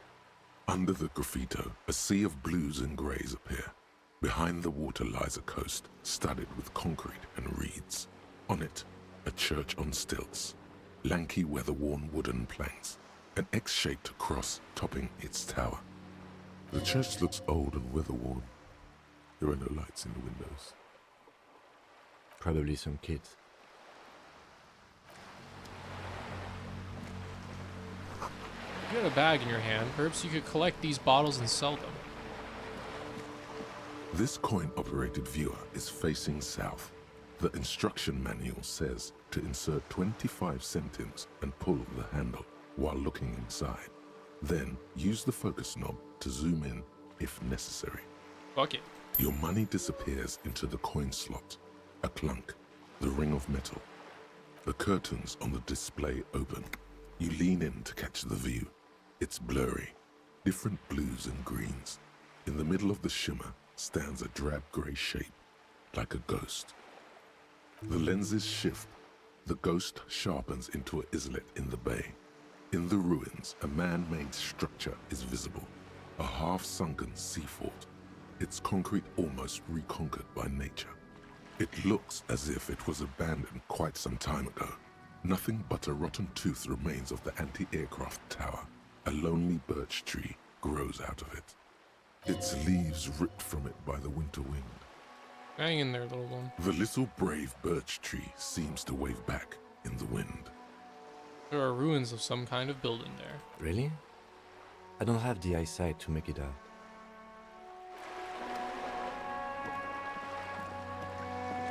Talk to Joyce so I can get some money. Lonely cormorant surveys the sea, indifferent to your approach.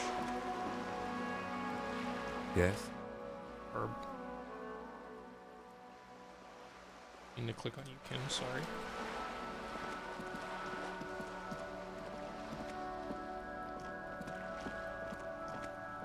This is a wall on the side of an apartment building.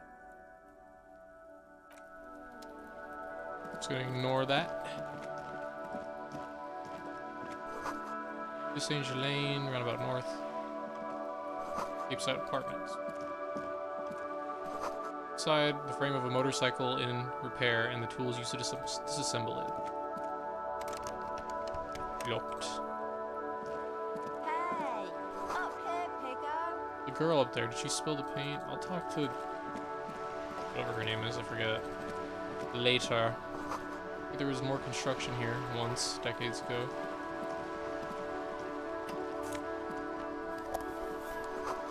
This boat shines like it was recently painted. Docking reserved for residents of Rue de Saint-Ghislain 33A. Room in the whirling rig isn't much bigger than this sloop. Hello. Shadows on the water, green plants under the calm surface. A striking woman leans against the cabin top of her sailing boat, smiling as you approach. Her green raincoat glistens with droplets. A silk scarf is tied around her throat. Good afternoon, officers. I'm Joyce. Joyce L. Messier. I represent the board of Wild Pines, the owners of the harbour. You gentlemen must be from the RCM. Joyce L. What does the L stand for? Leighton, my maiden name. Exactly as the RCM. I remember hearing it from somewhere. I meant you, the Revachol Citizens Militia, the police. Who gave us away? Nothing, honestly. I've said it to every drunk in town, and you're the first one who's responded. What is implied here? That you're a drunk? I'm not a drunk, I'm a police officer. Of course you're not. It was only a joke. Big hand. I'm glad to see you here. I was dispatched to handle a strike, not a lynching. Anything I can do to assist the RCM in this matter, I will, gladly. That is good to hear, madame. My colleague will take the lead on this interview. I should let you know that he is recovering from an unusual medical episode. Very unusual. But I can assure you of his ultimate competency. There's a trace of irony in his voice. Mischief, even. The lieutenant is hatching some scheme. How interesting. I wish you a swift recovery. In the meanwhile, you have my full cooperation, and the full cooperation of the Wild Pines group. You seem rich. Can I have some money? Is what you want to say, but it isn't that easy, is it? What? Why not? Look at that lady. Take a gander. Squint your eyes, bub. Nice fabrics. Why, yes. Tucked away under that sturdy green raincoat, almost rustic in its simplicity, a silk shirt and matching scarf around her gentle throat, while dull orange pearls hang from her earlobes, red from the cold. Her light green eyes scan you, full of knowledge and worry, wealth and all its possibilities. Yeah, so? Now look at you, you misery-clad simian, barely able to tie your own laces. Your armpits are lakes. A scythe of booze precedes you. Your hair sticks to your forehead, and your underwear feels uncomfortable. You're poor, poor as balls. You can't ask this person for money. You're too...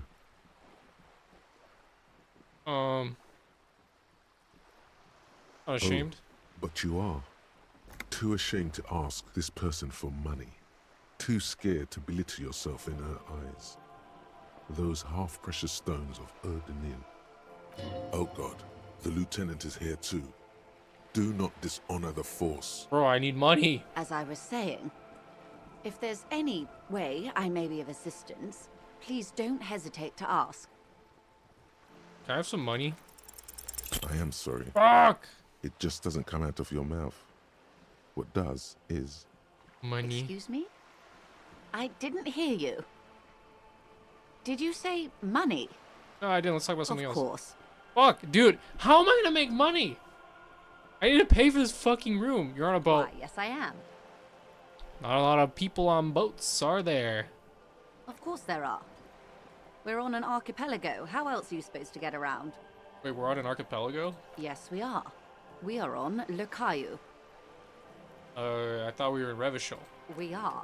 And the city of Revachol is on the island of Le Caillou. Still, I haven't seen anyone else sail a boat around here. I haven't seen anyone else drive a souped-up Capri Kenema motor carriage either. Actually, that motor carriage has been specially issued to serve as a patrol and pursuit vehicle. It's for crossing long distances in the greater Revachol industrial harbor. It's not a toy. Neither is this. A toy, I mean. It's a machine for crossing long distances in the Bay of Revachol, between the city and the islands. She's having a good time arguing against the law. Too good, perhaps. Do you have a name? The boat? No. It is called Cordelati 19 because that's the type of sloop it is. The word "it" feels strange. Such a beautiful boat deserves a proper name. A breeze ripples through the sails and tugs at your hair. Below, the sleek, fish-like shape of the hull parts the water. Beneath that, a resounding darkness. You're reminded of something. Or someone. Cool, but your boat really needs a name. Okay. How about Cordelati 19? Why? Because it was manufactured in Revachol East by a company called Cordelati, and its hull is 19 paces long. How about Dolores? Why Dolores? I don't know. Feels pretty. Well, it means nothing to me. I think I'll stick with the factory name. But thank you for the suggestion. Okay, but what kind of boat is it? It's a pleasure craft. A 19-pacer. It also happens to be rated for Category 1 racing. Though these days I mainly use it for business. How do you like it? My sloop? I like it a lot. It's the eel's hips, baby. I'm enjoying this part of the interview. It has so little to do with the murder we're investigating. I really do, the lieutenant thinks. Is she thrown off yet? He's looking at the woman, assessing her. A license for this boat? Officer, I assure you I'm a highly qualified pleasure craft operator. The crowns of her teeth are porcelain, white as the boat's hull as she smiles. Qualified pleasure craft operator. So charming. Can I see your license? I just renewed its safety inspection last month, officers. It is completely seaworthy. In fact, it's taken part in not one, but two insulindic regattas. Even finished once. What happened the other time? The other time, I would have finished the race were it not for an urgent work matter, much like the one I'm on now. Still need to see a license, ma'am. Actually, you don't. You mean? The Wayfarer Act specifically denies the RCM the authority to demand anyone's operator license. It's a little known fact among us law officials. Exactly how little known is this fact? I was just being polite. Even school children know the Wayfarer Act. Makes sense, I guess. I mean, look at me. Okay, maybe not that one. Okay, forget the stupid Wayfarer Act. I don't know. About the boat? I have a handle on the boat thing. Good. What? Tell me about Wild Pines. What do you do? What we do? I'm afraid I don't speak for Wild Pines as a whole. It's a giant undertaking. So what do they do? The Pines' core competency is logistics. Container shipping, freight, that sort of thing. See those airships there, blinking? Those are the shipping side of things. And that is the terminal. Another subdivision deals with energy, oil and gas exploration, offshore platforms. How much money does Wild Pines have? I'm not at liberty to discuss the company balance sheet, but I can tell you that last year, the company booked more than 20 billion real in revenue. A billion? Wow. 20 billion is a large number, but the conglomerate employs 72,000 people. They all need to be paid. Then there are capital improvements, interest payments. A conglomerate the size of the Wild Pines is like a shark. If it stops moving, it will die. Then what becomes of those 72,000 families? It's a tremendous responsibility. How does Wild Pines get all these billions? They started as an exploration and cargo fleet conducting trade between the Samaran and Insulindian Isolas 250 years ago, when pine ships explored the South Seminese and charted Lomantang on behalf of the suzerain. Centuries of care, deliberation, and madness have gone into this endeavor.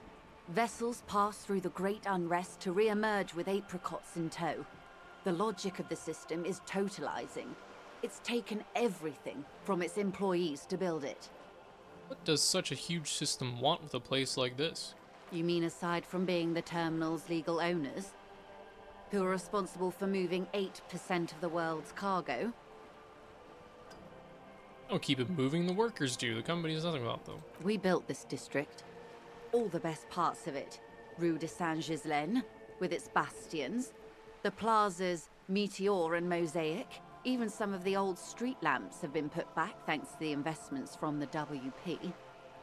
Before Martinez was swallowed by the industrial harbour, even before it was part of Revachol, long before Terminal B was erected here, the Pines built it as a resort for its Revacholian employees.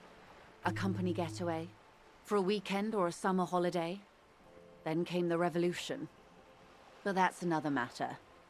I'm here to make sure the Pines can fulfill their responsibilities to the place they built. With your help, hopefully, says her warm tone. Heard of billions. What can you tell me about this strike? Everything. Right up to, but not including, trade secrets. Wait, what if I want to hear about trade secrets? First, you'd have to repeal the Emergencies Act of Trade in Aliments. That gives me the right to silence. It's quite the octopus. An octopus? I will slay it. Good luck is only kept in place by the vested interests of half the civilized world, including your own. What the ma'am means is that the Emergencies Act and the RCM both get their authority from the coalition government. But I am derailing us. You wanted to know about the strike. What's your role in this, precisely? I believe the official title is Senior Labor Negotiator. In practice, I'm a grocery clerk. I relay the union's demands to Wild Pines and return with Wild Pines' counteroffer. And how are the talks going? They're not. That's the problem. The union stopped all negotiations a week ago, after that awful lynching took place. Now they won't even let me into the harbour. There's a 2-meter 20 racist behemoth blocking the gates. Tell us more about this behemoth. What can I say? The union employs a giant covered in tattoos. A racist giant. I guess that's part of their big tent organization now. What were the talks going before the lynching? Let's say I was not making the kind of progress I'd hoped for when I first arrived. And when did you first arrive? I arrived 3 weeks ago. Yes, in the middle of February. The bay was still partially frozen then. I prefer to do these things on site, like the RCM. But the strike began in December. I wasn't the original negotiator here. I took over after Mr. Gaumont hit a wall with Mr. Clare, the union boss. Mr. Clare refused to speak with Gaumont despite concessions he'd granted the union in prior negotiations. This isn't the first time the union has gone on strike. Heavens no. There have been 2 prior strikes. Both times the union won significant concessions, including overtime pay and a medical plan. This time their demands are more, I guess you could say, aggressive. What happened to this Gaumont? Mr. Clare told him to, how did he put it? Fuck off, midget. Gaumont is short of stature, you see. Cool. Yes. Extremely. Keep in mind, this is a negotiator Mr. Clare has worked with before, and who was more than fair with him and the union. Sounds like usual aggressive posturing. What are their demands? There are leaflets everywhere, and banners. What did they say again? Oh yes. Every worker, a member of the board. I like You it. might also like their other slogan. Demand democracy. Not hard communist enough for me. Personally, I agree. It lacks the pizazzo of every worker a member of the board. What exactly do they mean by it, though? What's the demand? It's quite simple, you see. Every time the Wild Pines group makes a decision, about what? About anything really, it needs the signature of each of the 2,200 workers in its Martinez terminal. Just so you understand, this is but one of 22 terminals owned by Wild Pines. Essentially, not only are they kings of the company, they are also kings of the 72,000 employees of Wild Pines Group. It's pretty funny, I have to admit. They're having a blast. But how can they afford it? After 4 months, my assumption was they would prefer a more practical solution. What are you going to do? I'm not sure. Naturally, I assumed that was just their opening position, a hard-nosed tactic with a side of mockery. But there's been no follow-up, just the same nonsensical slogan repeated over and over again. And now, people are getting lynched, I hear. Behind the whirling in rags. A disastrous situation if there ever was one. Excuse me, from whom did you hear about this lynching? I first heard it from the boyer at the gates. The one whose very name advertises his aversion to work. I think he said it was, "Call me mañana." This checks out. Tell me about this union boss, Mr. Clare. Everard Clare is a man of the utmost integrity. If you can say one thing about him, it's that he always puts the interests of the workers first. Really? Of course not. Everard is fantastically corrupt. I imagine he has a thick, viscous goo where you and I have blood. Was he that bad? He is the most corrupt individual I have ever seen, and I deal with men like him for a living. If there is anyone more venal, more irredeemably nepotistic, then it's his twin brother, Edgar. Wait, there are 2 of him? Yes. Edgar looks exactly like his brother, except for that lazy eye. He also talks exactly like Everard does, and when one's term as foreman is up, the other takes over. It's how they circumvent the term limits, you see, with a funny little switcheroo. While in office, they've embezzled God knows how much of their workers' dues. What about the union itself outside the Brothers Clare? The Débardeurs Union was once a perfectly normal institution. 20 years ago, anyway. It must not have been easy to establish under the Emergency Act, but they did it. I can respect that. Organised labour at its best, as they say. Then something happened in the local chapter elections. The Brothers Clare came and transformed it into a... how do you say? A mob. The Débardeurs are a crime syndicate. Sad as it may be, I suspect we'll be forced to cooperate with them. Refreshingly honest, officer. The company has tried appeasing in the past, but I'm afraid our concessions have only emboldened Everard and his brother. And your opinion, detective, if I may ask? I'm a curious and talkative person, you see. Would you say the Débardeurs Union is... An effective advocate for the rights of local working men. Why do you think so? Everard and Human Leech and Measurehead, the motley crew. Sounds like they're all Revachol. I'm all Russia. They're good labor men, can't fault them for a little corruption. Ha! A real man of the left. What else can I tell you about? One more thing, you said something happened in the I'm glad you elections. asked. There was a woman, the previous forewoman of the Union. She disappeared. Disappeared? Yes. On the last day of the local chapter elections, her daughter phoned in and said she wasn't running anymore. Or coming to work. Ever. End of story. Eerie. Downright haunting, if you ask me. The Wild Pines suspected foul play, but what could they do? It was a Union matter. The point of the presentation is, these kinds of things happen around the Clares. Watch out when you're dealing with him. Thank you for your concern, ma'am. We'll be just fine. Of course. How else can I help? What can you tell me about this lynching? Quite a few things, I'm afraid. The information I'm to share with you includes sensitive trade secrets.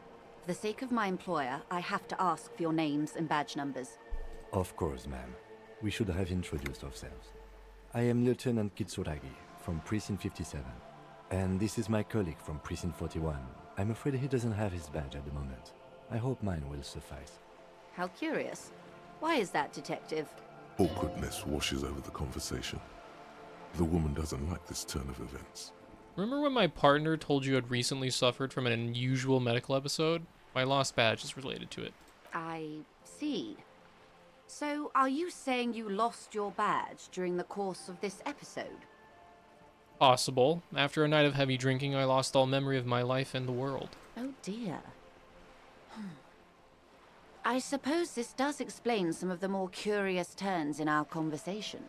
As I said, ma'am, his technique may be very unconventional, but he is an officer of the RCM. Of course, I sympathize, but I'm afraid I simply can't share anything more until I've seen that badge. Hang on. She's a professional negotiator. She should be open to some sort of mutually beneficial arrangement. What kind of arrangement would it be? I mean, favors for favors. A dirty alliance of some sort. How do I negotiate my way out of this? Easy. Just offer her a favor. Like I said, nice and dirty. Really, there's some other way to demonstrate our law enforcement credentials? I will be frank with you. If I'm going to break protocol, I need to be able to justify it to my superiors. They're going to want to see something very tangible. You're in, but expect her to drive a hard bargain. Like what? Reports from inside Terminal B suggest it's a hub for the local drug trade. This is an open secret in Martinez. The Union controls the terminal, so it goes to reason.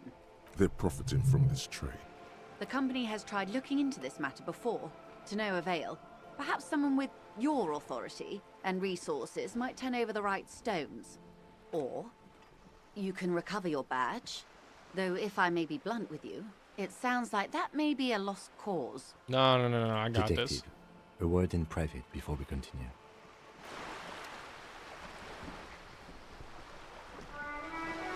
This is not going quite as I hoped it would. How did you hope it would go? Honestly, I was expecting you to use your unorthodox technique to keep her off balance, and not volunteer us to be her henchmen.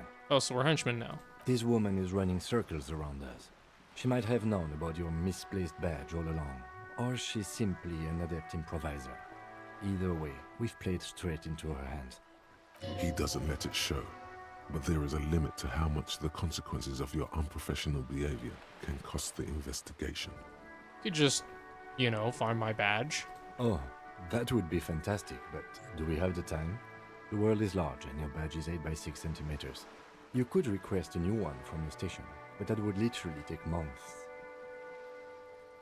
What do you propose, that we don't investigate the drug trafficking? No, I'll just say I'm sorry. I'm sure you will, Detective. Okay. No. If there is reasonable suspicion, we must investigate. Otherwise, she could claim we are siding with the Union, or that we are on their take. We'd never hear the end of it. What I propose is, we ask her, then we investigate, briefly. But do not share the outcome of this investigation with her. We tell her it's done and demand for her information on the lynching. Let's get back to her then. You're back. Good. What can I help you with? Hey, tell me about this alleged drug trafficking. It's quite straightforward. Someone is using Terminal B to smuggle raw ingredients from the Samar and Isola into Revachol with the Union's blessing. Wild Pines has suspected it for years. Ingredients for what, ma'am? Meth and dextroamphetamine, GBL, and various synthetic psychedelics. Honestly, it might be quicker to say what you can't make from the stuff. Get this straight. The materials come from Samara to Revachol through the terminal? Yes. After they clear the terminal, we lose track. The actual production is taking place at various sites in and around Jamrock Quarter, north of here. Wildpine seems to be well apprised of the local drug trade, man. Do you mean to say the Union also produces the product? Sells drugs, I mean? We're in logistics. It's our business to know. And no. As far as the company knows, the Union does not produce it. They transport the ingredients for a cut. And you want us to investigate? Yes, but you won't get anything out of Evrat and the Dock Workers Union. Still, every chain has its weak link. What do you mean? The lorries. Someone needs to move the ingredients from the harbour into the city. Once they reach Jamrock, they're distributed to a network of local manufacturers well beyond our grasp. But in transit, they are vulnerable. Perhaps you've noticed that a number of lorries are tangled in a traffic jam at the roundabout just now. Interview the drivers who are still hanging about. One of them might be waiting for a crucial shipment. I'll be explicit. If you find this driver, I will share company secrets with you. Why didn't you come to the RCM earlier? We did. On more than one occasion. Apparently, there's some sort of inter-precinct disagreement about whose jurisdiction this area falls under. We know the company has launched its own probe into the Union's alleged involvement. We also know it's come up empty. It's not just the RCM. No one's been able to find any hard evidence. Well, here's your chance, officers. It's no coincidence the lorries are stranded there like that, is it? No. We asked East Motor Track to raise the drawbridge. The road company is a partner of one of our subsidiaries. However, this is a limited time opportunity. Once the complaint has been processed by the Trade Committee, they'll have no choice but to lower the drawbridge, and the operation will continue. Thousands of litres of raw ingredients will pour onto the streets of Revachol. Not the east across the river, but the west. The vulnerable, the weary. A cold breath rushes in from the bay, making its way down the alleyways and potholed streets. From Martinez to Jamrock, in the traffic you hear the clinking of glass vials, concealed beneath tarpaulin. Or is it just your teeth chattering in the cold? Fucking misery. A lot of it. It comes in from large Samaran factories in South Safre, Sigai, and Sinyao. The literage they must get from this terminal alone must be oceanic. Well, at least this solves one mystery. What is that, Lieutenant? Why I had to call East Motor Track and beg them to open a drawbridge for me. I'd wondered since I first drove in, on my motor carriage. I am sorry for the inconvenience, Lieutenant Kisaragi, but we need them trapped here. This is a unique opportunity. I'm sure you understand. What proof do you have that the Union is involved? How do you think they're financing this strike? There are thousands of unpaid dock workers going strong for the 4th month straight. There was a shakedown of local businesses preceding the strike. Many were squeezed to bankruptcy to fund it. With all due respect to these desert cacti, the contents of a few cash registers cannot provide for 2,000 men. The local businesses can scarcely provide for themselves. Do you think the strike is being funded with source ingredients for drugs? Precisely. Smuggled out of that very gate at night, most likely, then loaded onto lorries and driven to Jamrock. You simply need to find one driver who will open up to you. Okay, made up my mind about the smuggling investigation. Yes? We will take this case, probe the drivers, and see what it yields. Excellent. According to my reports, there are at least 3 lorry drivers lingering near the roundabout. Hopefully one of them will know something. It may come to nothing, or it may just blow the case wide open. I can keep the drawbridge up for a few more days at least. You should have the time you need. In the meantime, let me know if there's any other way I may be of assistance.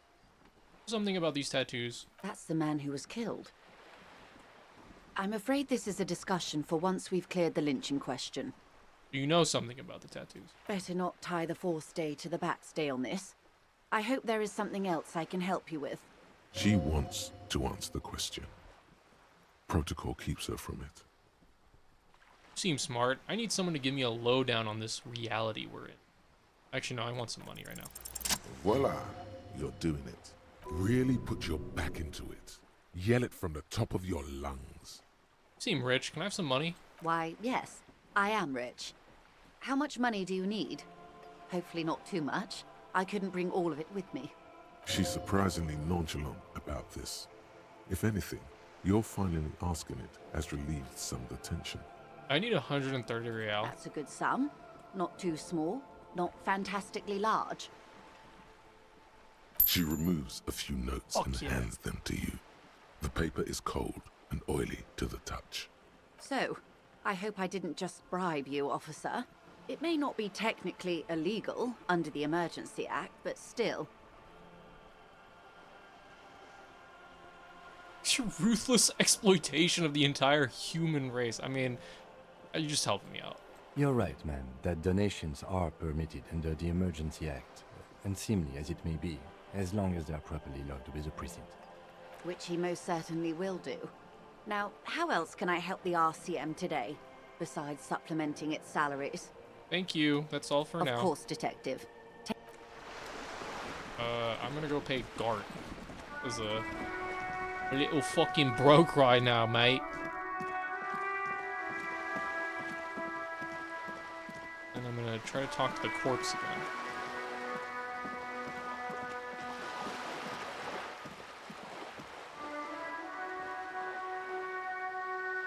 Hello? Why are you not running, Harry?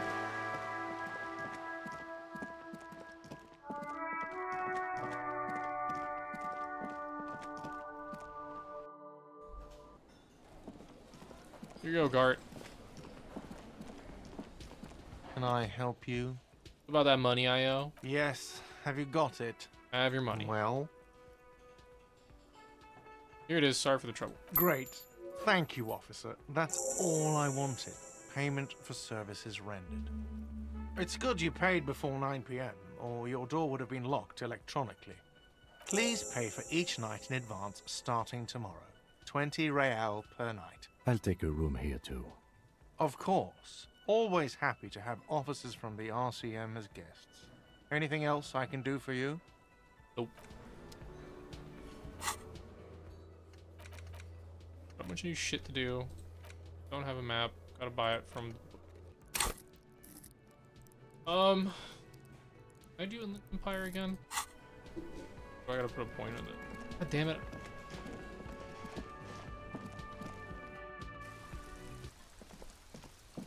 I just want to talk to the body.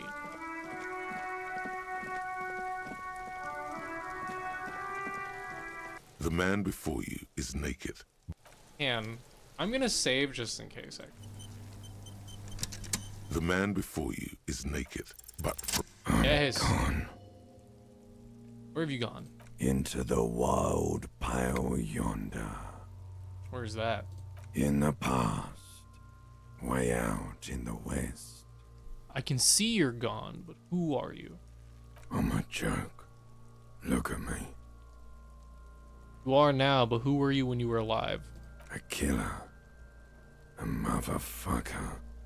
And a killer. Takes one to know one. I have another question for you. Go ahead, Cobbo. What is happening? What do you mean? Talking to you. It's the power of your imagination. Yeah, man! Don't be crazy! Inanimate objects and dead people can't really talk to you. Your wild imagination is doing this. Ask some more of those questions you love so much. He loves those. Why do I love questions so much? Because you're a copperoonie. Look at all of them go. Do you want more questions? Give me a comical amount of questions. Coming right up, copperoonie Rooney. This is getting upbeat now. Is my name Rooney? Fuck no. You're no Rooney. Rooney is obviously not who I am. Between you and me, your name is probably Harry. I feel like I've been getting a lot of Harry lately. You might be onto something there. Why do I feel like I've forgotten something terrible? Because you have. Who killed you? Love did me in, Provocopo. It was love all along. Can you ask me a question? Sure, Lobo. I can ask you a question. Why are you doing this? What? Looking at my face, motionless. Looking into my eyes. Standing here. Why are you investigating my murder? Maybe this will lead to something? Something indescribable? Unforeseen? Miraculous? Found lips on the corpse, Peter. Something is on its way. Something hidden. It's coming. A miracle from the northwest, and it's almost here. You can feel it in the air, on your hands. The cold spring air smoothing them over. Okay. I hate you, you stink and you're born. Do I remind you of someone? A baby affected with harlequinism. I don't even know what that is. Sure. You sure I got out of that one? Coppolini. Enough. Come back later, Corpo. Something I need Amuse to know. yourself with my frank manners and my memento mori features. If possible, also, see me in your dreams. Of course. I really don't have anything You else have to ask. questions. Come back later, Corpo. Amuse yourself with my frank manners. Okay. I keep forgetting. I get to look at this thing. It's the ledger you found in the trash. A pitiful cabbage of white and yellow papers hanging from plastic board, barely held together by a metal clip. This sad display is made complete by the faint smell of urinal cleaner. Anything else? There's a piece of toilet paper, or is it cleaning tissue? No, it's toilet paper, desperately sticking to the back of the blue plastic clipboard. It's a metaphor for you. Below the pathetics, terror. Do not look into its blue heart. Inspect the toilet paper. It's just toilet paper sticking to the back of the plastic clipboard. You can take it off if you want. Maybe it's kitchen tissue. They look exactly the same. If you want it to be kitchen tissue, it can be kitchen tissue. It's not though. It's toilet paper. Take it off. Still wet, the toilet paper, I mean kitchen tissue, sorry, peels off the plastic easily. All you have to do is shake it off your finger and voila, the ledger now looks marginally better. Inspect the clip. An aluminium block runs the width of the board, biting down on the paperwork. Its crocodile teeth are the only thing keeping the papers together. A regular pencil, the tip worn down to nothing, has been attached to the clip. Run your finger across the aluminum. The surface is interrupted by a silvery sticker. It's rectangular, sparkling with iridescence. You don't know how you didn't notice it before. Lieutenant, is this one of the hologram watermarks you mentioned? What? Yes, halogen watermark used for adding information to RCM property. Interesting. What kind of information? It depends. Aside from an anti-counterfeiting stamp, mine has my station number and address. The information varies by date of issue. How many years you've been on the force, he's thinking. It'll have that. How can I read it? Any capable light with the right wavelength will do. Like, for example... All RCM vehicles have headlights designed to reveal halogen watermarks. Mine too. This means you can read the watermarks if you just turn the lights on. That's all. Thank you. Okay. While a bunch of sodden papers sag from the clipboard in your hand, it's a sorry sight. Browse the white papers. They're not exactly white. They're yellowed in patches by sunlight and alcohol, and covered in dense blue handwriting. Ink escapes into watercolor patterns, reaching its tendrils across entire pages. The paper itself is checkered, with faint red lines, forming short paragraphs. Once in a while, there's a red stamp that exclaims, "Case files commit to paper." The case files themselves are plenty. You count more than 100 sodden, crumpled up, earmarked pages falling apart in your hands. They appear to be sufficiently organized and extremely dense, if mostly illegible.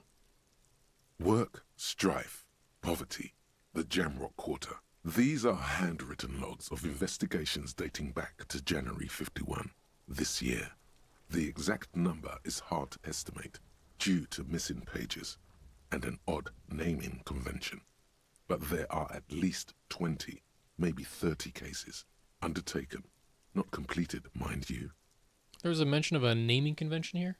Yes, it appears you employ a, shall we say, robust yet literary system. Each investigation has its case number written on the margins. Yet, still more tellingly, most are accompanied by a name. Oh my, and they're written in capital letters too. Yes, all caps. One is called The Next World Mural. Another, The Square Bullet Hole Murders. Another yet, The Unsolvable Case. Or? Others appear more light-hearted. The guys on a couch in an unexpected location, and the murder at the Ukar Parlor. Even the rare article-free collapsing tenement. Murder features prominently throughout. You like this grimy murdering, don't you? It's going to take an effort to piece these case files together, but it can be done. Once you're done inspecting them up close. Kim, my cases appear to employ some kind of naming convention. You mean the alphanumeric? Officer, precinct, time of arrival at the scene? No, I mean a non-numeric one with titles. Oh, you mean the titular? Yes, well, so do I. In our defense, almost everyone in the RCM does. Why is that? It's a holdover from the early days of the RCM, right after the revolution, when the organization had little idea how to do things. It persists in an unofficial capacity. Officers use these titles to refer to their work among themselves. I seem to have named a case the Square Bullet Hole Murders. Again, in your defense, I seem to have named one the man with the hole in his head. That was a real person. His death was real. Still, I named it that, to amuse myself. I pray his loved ones never find out. What happened to him? Rail spiked through the head. He died. It was a workplace accident. I have to open an official case. Is there room? There is, for precisely one more. 15 pages near the end remain untouched by the damage. The checkered grid forms a structure of passages, breaking the case into subtasks to accomplish. Commit to paper using the pen Lena gave to you. The tasks you've completed flow out of the kind green ape pen in a brash freehand similar to the rest of the letters. The wording comes easily. It's almost robotically simple, a language developed for mental rigor and simplicity. Inspect the victim's body. Interview the cafeteria manager. That's out the ones you've already finished. A satisfying slash sounds across the paper. You're done, it seems to say. And you, and you. Things to be done and things already done. The composition of reality. This is an extremely useful tool for a detective of the citizens' militia. Now all that remains is to name the case.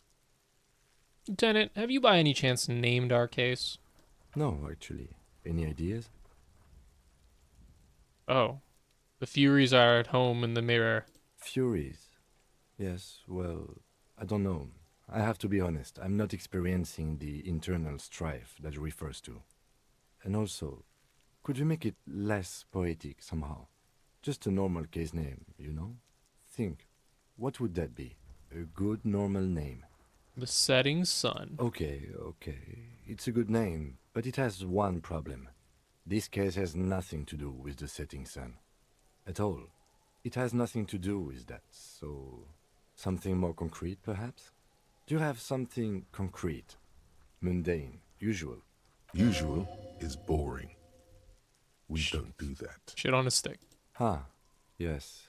I have to tell you, officer, I don't appreciate ironic titles.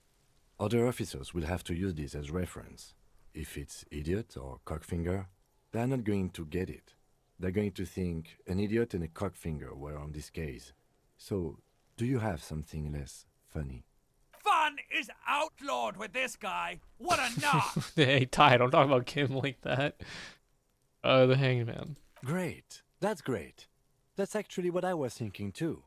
The Hanged Man. Good, strong name. We have a very good name for the case now. I'm going to start calling it the Hanged Man. It's good we sorted this out. He's so happy. You don't exactly close them, so much as a distance. Arson. Okay. You don't exactly close browse them. the yellow papers. In the back, you see thin, translucent copy of paper. Some neon yellow, some bright red, all covered in boxes, like marching armies. These look like official forms, waiting to be filled out. 3. The topmost are misconduct fines. The middle ones are station calls. And the bottommost are field autopsy forms. Each is easy enough to make sense of. A monetary penalization ranging from 20 to 250 real. Severe cases allow for 1,000 real, but that requires special paperwork. The details of issuing these fines are spread out over the rest of the fields. These are quite sinister in turn. They give a date and time for the person to appear at the specified precinct police station. Below the call are the criminal charges you risk by not appearing. A dozen pages of thin copy paper, bright red in color. You see the parameters of a deceased human form waiting to be filled in. Age, sex, condition of internal organs, color of the irises, predation marks, condition of sexual organs. Yes, all that remains now is to fill those forms and hand them to people. Fines for wrongdoers, interview requests for bad guys, and field autopsies to dead guys. The rest of the stinking cellulose is much worse for wear. Being sandwiched between the board and the rest of the paperwork must have spared the fragile copier paper. It's made of dark blue plastic, hard enough to beat someone to submission with. The edges are rounded, however. The U4 size board feels thick and heavy in your hand. Light shimmers on its wet surface. On the back you see the embossed letters, RCM. Blue. The blue heart. Don't look into it. Something rattles inside, ever so lightly. Is there a hidden compartment? The plastic shimmers like lapis lazuli, but it is not see-through. You cannot see to its center. Excuse me. With your hands, U4-sized pages hang from the clip screwed to the top of the board. Oh boy. The acidic stench of rotting food is rubbed off on the cellulose. It now forms the base of the experience. This base surrounded by a faint air of spoiled meat, the stuff of death itself, and then sprinkled liberally with the citrus zest of toilet cleaner.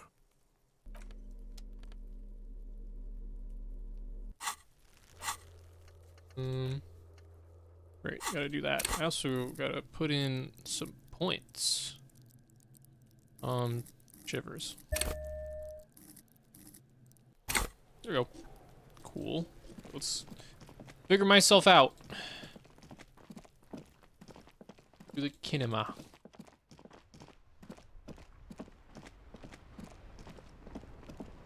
Inside, you see a set of steering levers, a radio microphone. All right.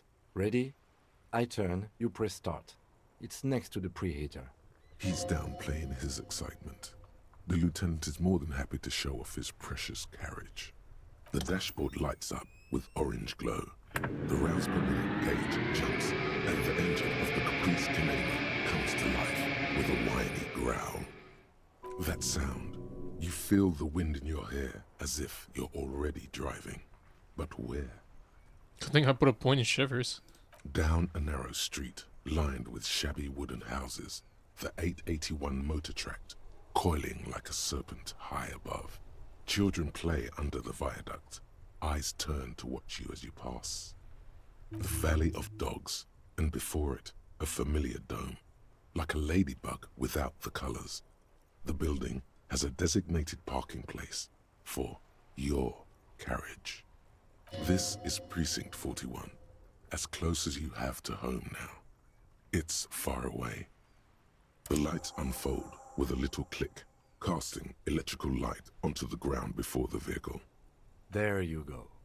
I'll turn them off from the remote once you're done. We just need to stand in front of the machine now.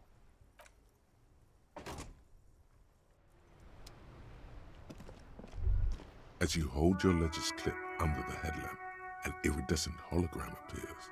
A street grid and the veins of a great river. A familiar sensation washes over you. There she is, Revachol West. Around the borders of the watermark are dozens, no, hundreds of micro-perforations. The rectangular watermark is overlaid with the logo of the RCM, and yet the major arteries of Revachol are all recognizable. They shimmer in the Kanema's headlights. A rat brazenly darts past you and disappears amongst the stopped lorries. In the distance, a child somewhere shrieks. A woman reprimands her in a voice no quieter than the child's cry. In the middle of a broken plaza, in a cone of light, barely visible in the daytime, two men, one slim, the other sturdy. They are on the city stage, but only one of them knows his lines. Ah, Martinez. Let me see. Right here. I'm sure I've seen worse. Oh yes. Coal City. Le Royaume. The burnt-out quarter. All of them worse than here. There are many of them, and they are divided into 3 separate rows. The first row has 18 dots. Not bad. Not bad for what? You don't even know what it means yet. The next is the longest. It runs all the way around the border, and then some. There are so many, it's hard to count. More than 150, at least. Maybe even 200. The last row has 3 perforations.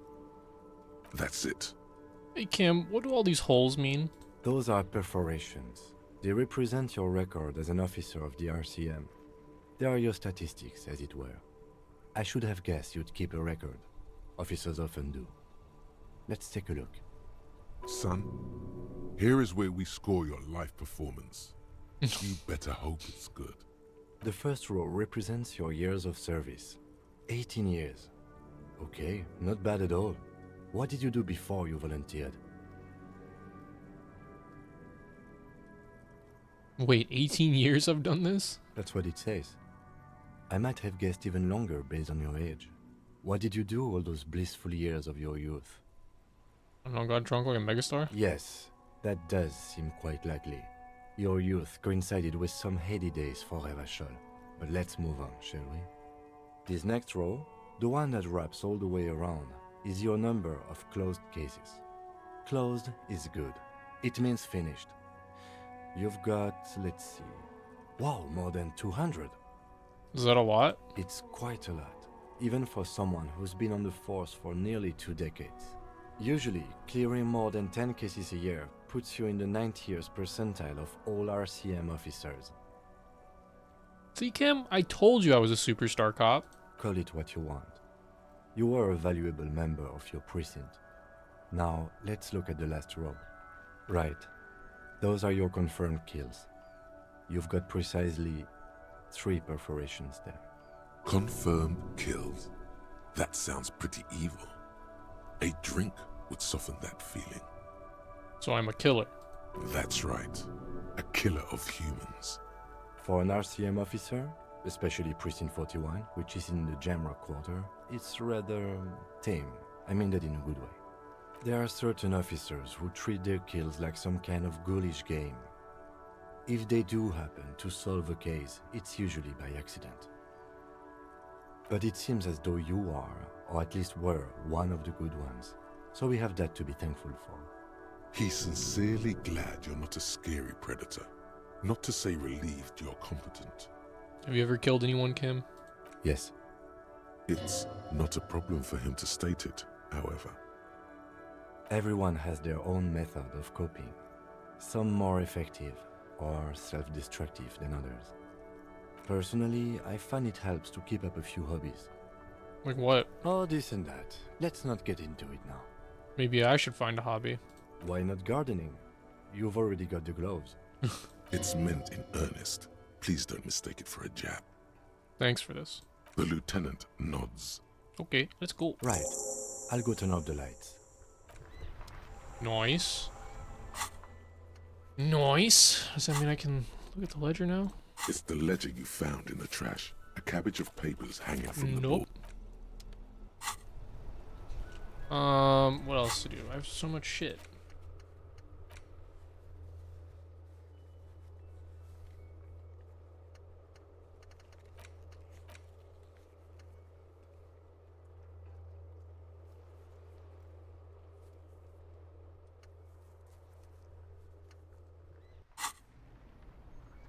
I mean, I could go back to the body.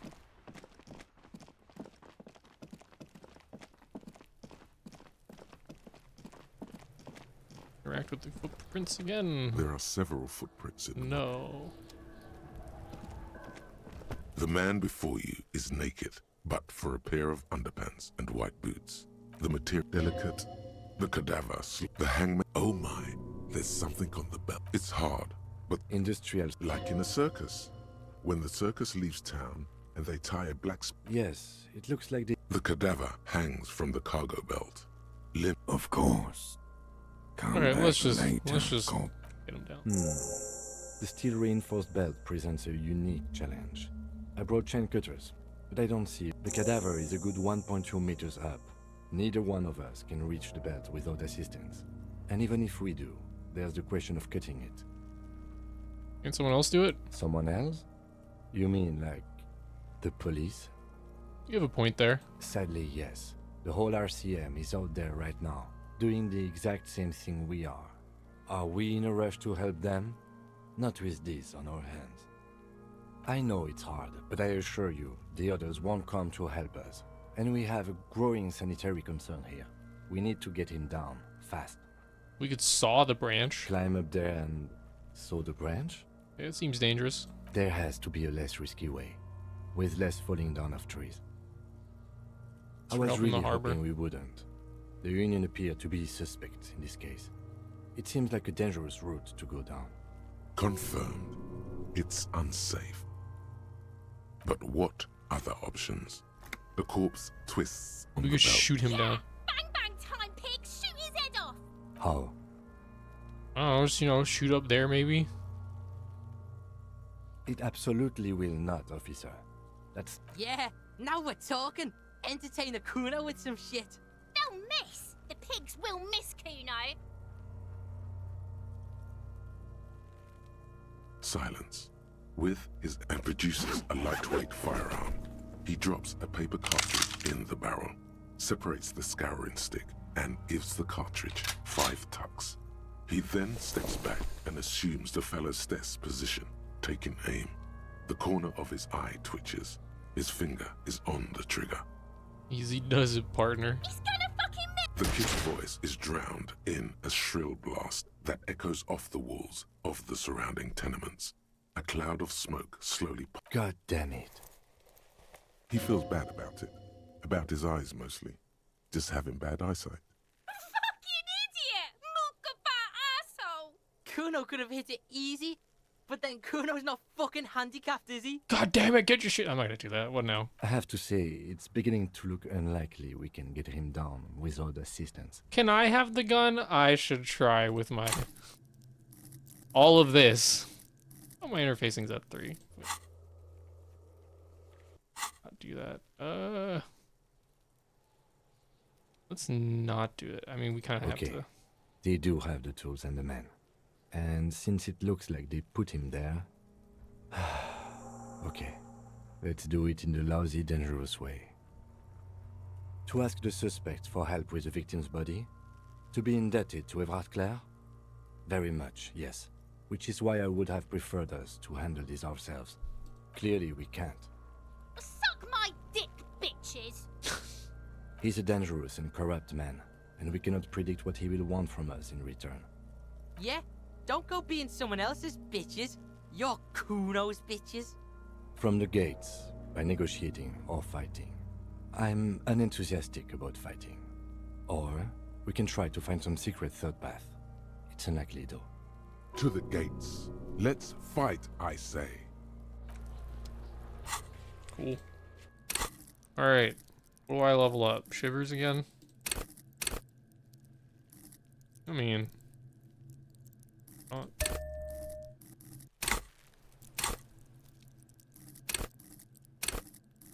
These are the two skills I give the most shit about right now, so. I think that's a good place to save.